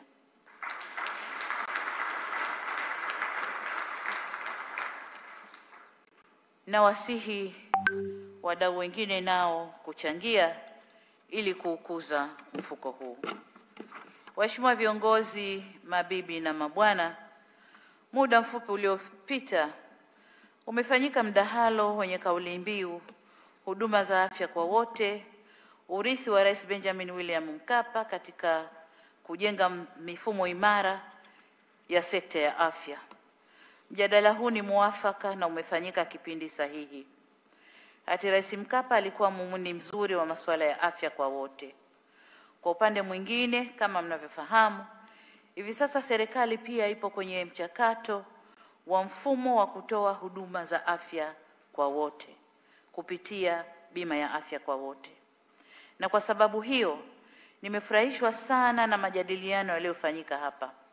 Nina uhakika wataalamu na serikali tutakapoyafanyia kazi yale yaliyozungumzwa hapa, yatasaidia sio tu katika kurahisisha kufikia utoaji wa huduma za afya kwa wote, lakini pia kuboresha upatikanaji wa huduma za afya nchini. Na hapa nataka niwe mkweli. Binafsi natamani na kwa hakika nitafurahi sana endapo majadiliano yaliyofanyika yatatuwezesha kuboresha huduma za afya ya uzazi na afya ya mtoto, kwa kuwa masuala haya ni ajenda ya moyo wangu. Sambamba na hayo, naamini majadiliano yaliyofanyika yatatuwezesha kukabiliana na changamoto nyingine za afya zinazokabili nchi yetu na dunia kwa ujumla, ikiwemo mlipuko wa ugonjwa wa uviko 19 au COVID-19. Kuhusu janga hili la uviko 19, serikali inaendelea kumtaka kila mwananchi kuchukua tahadhari za kujikinga na ugonjwa kwa kufuata maelekezo ya wataalamu wetu wa afya, kwa kuwa kinga ni bora kuliko tiba, samahani. Na kwa upande mwingine, serikali tunaendelea kuchukua hatua mbalimbali za kukabiliana na ugonjwa huu, ambapo kwa sasa tunakamilisha taratibu za kuagiza chanjo kwa ajili ya kinga. Mwelekeo ni kwamba kila atakayehitaji huduma ya chanjo iwe inapatikana, na kama nilivyosema kabla, kwa chanjo hiyo ni ya hiari. Hivyo basi, napenda kutumia fursa hii kuomba wadau wa afya kuunga mkono jitihada hizo za serikali. Waheshimiwa viongozi, mabibi na mabwana, nimehakikishiwa kuwa kongamano hili litakuwa linafanyika kila mwaka. Kwa sababu hiyo, haitakuwa vyema kumaliza kueleza yote yanayomhusu mzee Mkapa leo hii, hasa kwa kuwa mzee huyu tulimfahamu kama kiongozi wa serikali, lakini vile vile kiongozi wa kisiasa. Tuna mengi ambayo tungeweza kumuelezea. Wengi wamesimama kumuelezea, lakini ukiangalia maelezo yao yanayokutana ni machache kuliko yale ambayo hayakutani. Kwa mzee huyu ana wigo mpana wa kuelezwa mambo aliyoyafanya katika dunia hii. Hivyo kwa leo ningependa niishie hapa. Hata hivyo, kabla sijahitimisha, napenda kuishukuru taasisi ya Benjamin William Mkapa kwa kuandaa kongamano hili la kumbukizi ya maisha ya hayati Rais mstaafu Benjamin Mkapa. Nataka niwahakikishie kuwa serikali itaendeleza ushirikiano uliopo, ikiwemo katika kutekeleza mpango mkakati wa taasisi hiyo wa 5 wa afya unayotekelezwa katika kipindi cha miaka 5 ijayo, ambao mmezindua hivi karibuni. Kwa bahati nzuri, yote yaliyomo kwenye mpango mkakati wenu yamo pia kwenye mpango wetu wa 3 wa taifa wa maendeleo wa miaka 5 wa mwaka 2021 22 hadi 2025 26. Kwa mama yetu Ana Mkapa pamoja na familia, nataka niwahakikishie kwa serikali ipo na itakuwa pamoja nanyi kwa kila hali. Na hapa nataka niwape taarifa, ndugu zangu washiriki wa kongamano hili, kwamba mbali ya mimi kumfahamu mzee Mkapa, lakini nimebahatika pia kulelewa na wote, mzee Mkapa na mama Mkapa. Mzee Mkapa nilisafiri naye mara nyingi nikiwa waziri wa kazi vijana, maendeleo ya wanawake na watoto katika mikutano ya kimataifa, na mara nyingi alipenda nisafiri naye kwenye ndege yake. Wakati wa safari alinifunza mengi sana. Lakini kwa upande wa pili, Mama Mkapa, mimi nilikuwa mjumbe wa bodi ya taasisi ya Mama Mkapa ya fursa sawa kwa wote au EOTF. Nilifanya naye kazi kwa miaka minne, 1996 hadi 2000. Lakini ilikuwa ni Mama Mkapa na wajumbe wenzangu wa bodi walionishawishi sana kuingia kwenye shughuli za kisiasa. Hivyo mwaka 2000 nikamuacha kwenye taasisi nami nikaingia shughuli za kisiasa. Kwa hiyo namshukuru sana Mama Mkapa. Dr. Hussein hapa alisema alivyo leo ni matunda ya mzee Mkapa. Kwa hiyo nilivyo mimi leo ni matunda ya wengi sana, lakini pamoja na mzee Mkapa na Mama Mkapa. Kwa marafiki zetu na wahisani na wadau wetu wa maendeleo, na wasihi muendelee kushirikiana nasi na kuiunga mkono taasisi ya Benjamin William Mkapa ili iendelee kuwahudumia mamilioni ya Watanzania. Nimefurahi na kupata moyo kuona waheshimiwa mabalozi pamoja na wawakilishi wa mashirika ya kimataifa wako hapa pamoja nasi wakishirikiana na taasisi hii. Hii ni kuonesha jinsi mnavyoithamini taasisi hii ya Benjamin Mkapa. Waheshimiwa mabibi na mabwana, napenda nihitimishe sasa hotuba yangu kwa kutumia maneno ya aliyekuwa kiongozi wa India Mahatma Gandhi, ambaye aliwahi kusema, na nanukuu, "Great men never die, and it is up to us to keep them immortal by continuing the work they have commenced." Akimaanisha kuwa watu wa viongozi mahiri huwa hawafi, na ni juu yetu kuwahuisha au kuwafanya waendelee kuishi kwa kuendeleza kazi walizozianzisha. Kwa hiyo niwasihi ndugu zangu, twende kuendeleza mambo mazuri yaliyoanzishwa na mzee wetu Benjamin William Mkapa. Serikali huwa tuna ahadi yetu ya kuyatunza na kuyaendeleza mema yote yaliyofanywa na viongozi wa awamu zote zilizotangulia na kuleta mema mapya. Na katika hilo tunatambua kuwa viatu vyao ni vikubwa sana. Si rahisi sisi wa leo kuvivaa, lakini tutajitahidi. Naomba niwaage tena kwa jina la Jamhuri ya Muungano wa Tanzania. Asanteni sana kwa kunisikiliza.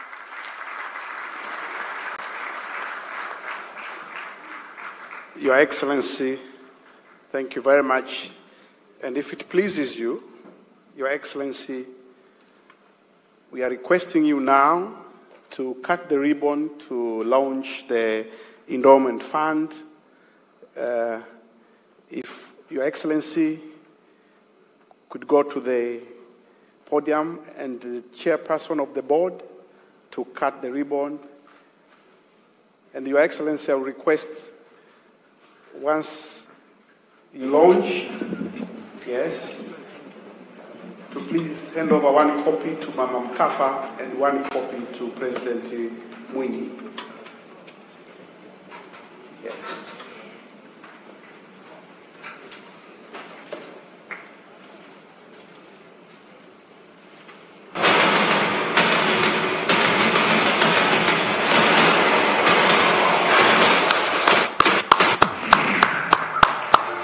Thank you very much.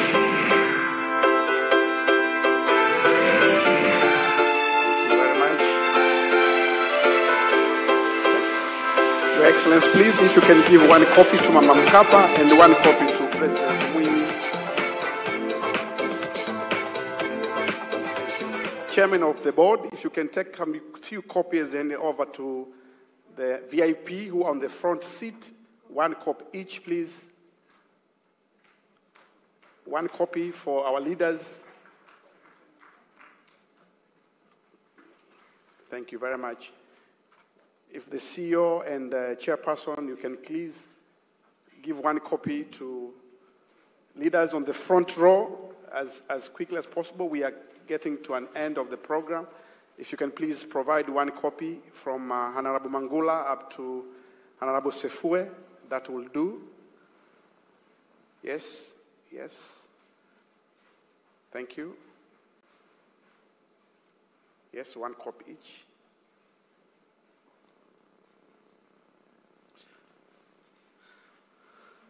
I now call upon one member of the board of Benjamin Mkapa Foundation, Lawrence Mafuru, to come forward for presentation of award to the family of late Mkapa, and we will request Your Excellency to give this award to Mama Anna Mkapa.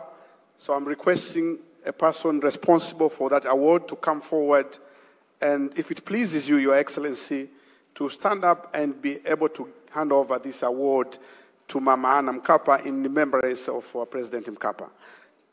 Yes, Mafuru.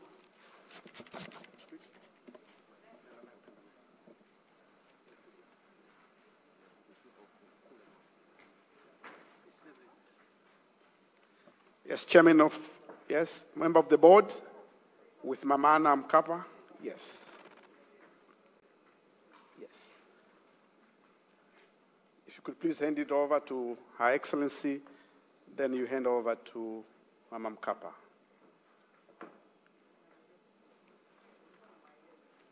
Microphone. Could you provide him with one wireless microphone quickly?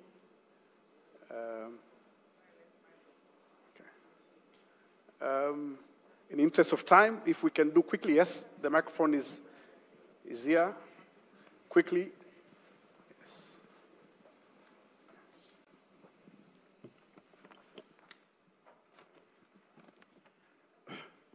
Your Excellency, Madam Samia Suluhu Hassan, President of the United Republic of Tanzania, Your Excellency, Dr. Hussein Ali Mwinyi, President of Zanzibar, Your Excellencies, former presidents, and all leaders, protocols of the observed.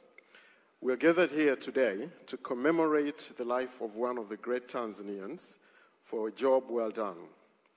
His unbridled enthusiasm has touched many lives of men and women in our ranks for the better. For his service to us, there were no rewards demanded, nor were any ever given. He was content with making advances in the field of health through is the foundation and spiritual fulfillment that comes from the love of your fellow men. It is people like Mzee Mkapa who have taught us the real meaning of leaving a legacy behind.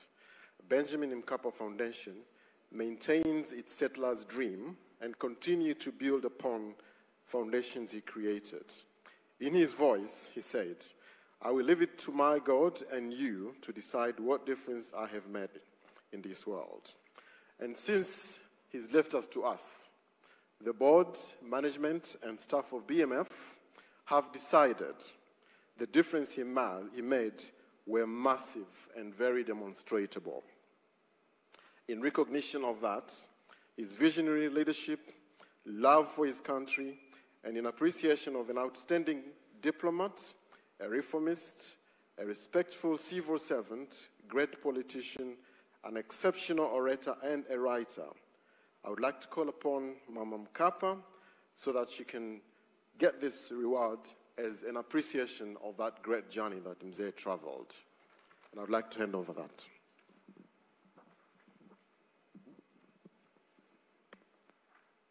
Thank you.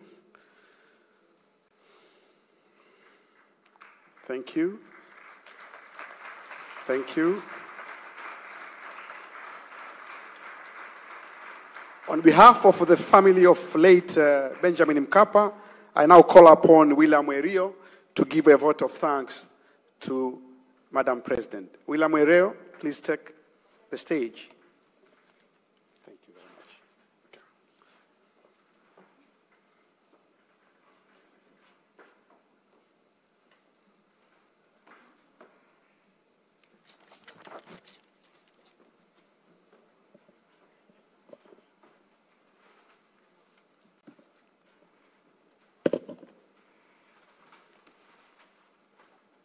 Mheshimiwa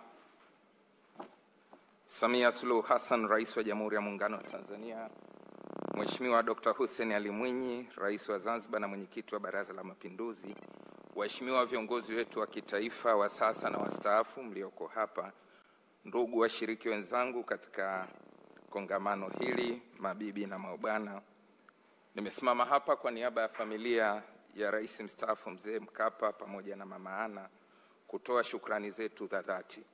Tunakushukuru sana Mheshimiwa Rais kwa kutenga muda wako na kuja kushiriki nasi katika kongamano hili. Tunajua una majukumu mengi, lakini umeweza kuja kushiriki nasi, ni jambo ambalo limetufariji sana. Tunasema asante sana. Tunakushukuru pia kwa pledge ulioitoa ya kuchangia katika mfuko wa wakfu, lakini tunakushukuru zaidi kwa ombi ulilolitoa kwa washiriki kwamba nao washiriki katika kuchangia. Waswahili wanasema ombi la mkubwa ni amri. Naamini Mheshimiwa Rais, amri yako imesikika na itafanyiwa kazi. Tunakushukuru pia kwa kueleza ahadi uliyoitoa kwa niaba ya Foundation ya Benjamin Mkapa kwamba serikali yako ya awamu ya 6 itafanya kazi kwa karibu na taasisi kuhakikisha kuwa mpango mkakati wa miaka 5 wa taasisi unafanikiwa. Kwa Mheshimiwa Rais Mwinyi, tunakushukuru sana nawe. Tunakushukuru kwa sababu juhudi zako ndio zimewezesha mwaka huu taasisi ya Benjamin Mkapa ikafikisha miaka 15 ya uwepo wake. Wewe ndio ulianza nayo, ulijenga msingi, ulikuwa msingi mzuri na matunda yake tunayaona sasa.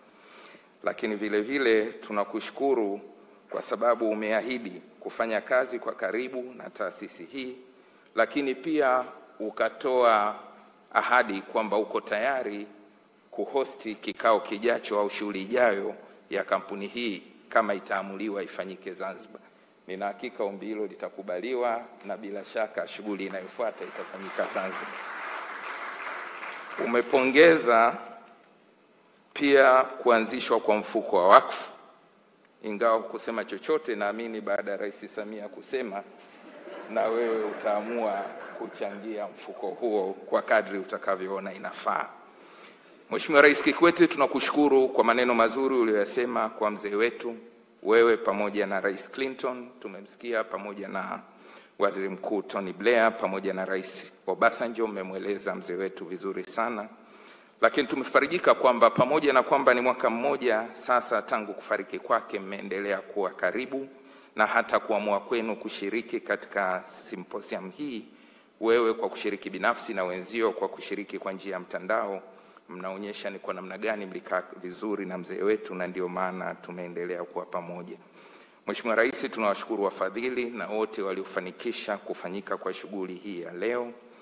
Tunaamini imefanyika kwa namna ambayo kweli hata mzee angekuwa hai angeridhishwa na jinsi ilivyoandaliwa na kufanyika. Tunawashukuru marafiki na ndugu wote ambao mmekuja kushiriki nasi. Wengine wamesafiri kutoka maeneo ya mbali kuja kushiriki kwenye shughuli hii.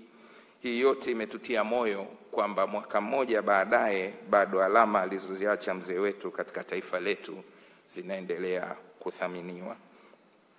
Tukushukuru pia zaidi Mheshimiwa Rais kwa kukubali hata kutoa tuzo ambayo amekabidhiwa kwa namna ya picha.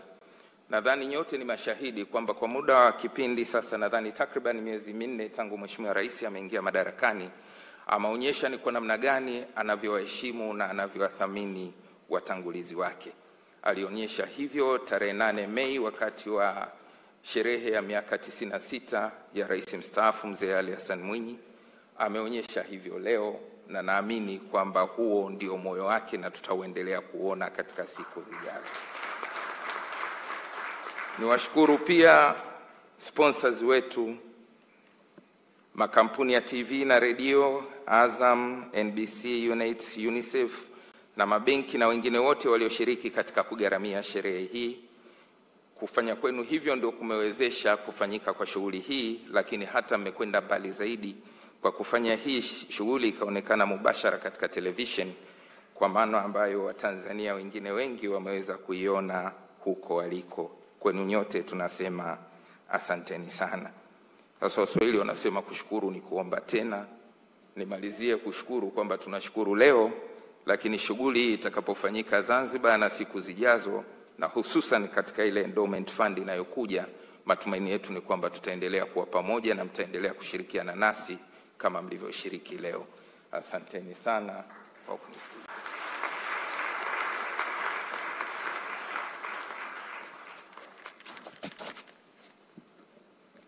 Asante sana. Thank you very much.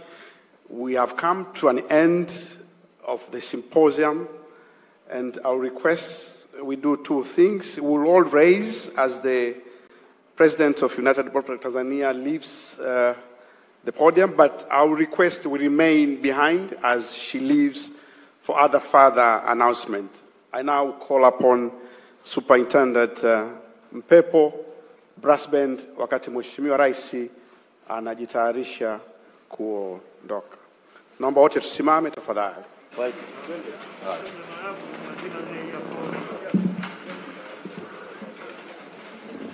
Brass band.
President of Zanzibar is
Aman Karume.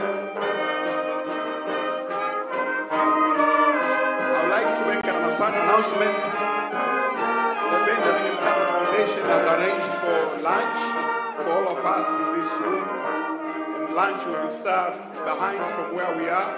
There's a VIP room for lunch.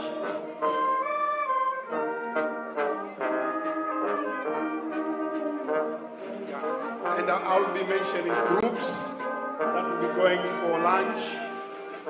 Diplomats, if you can please raise and take the door on my left towards the lunch.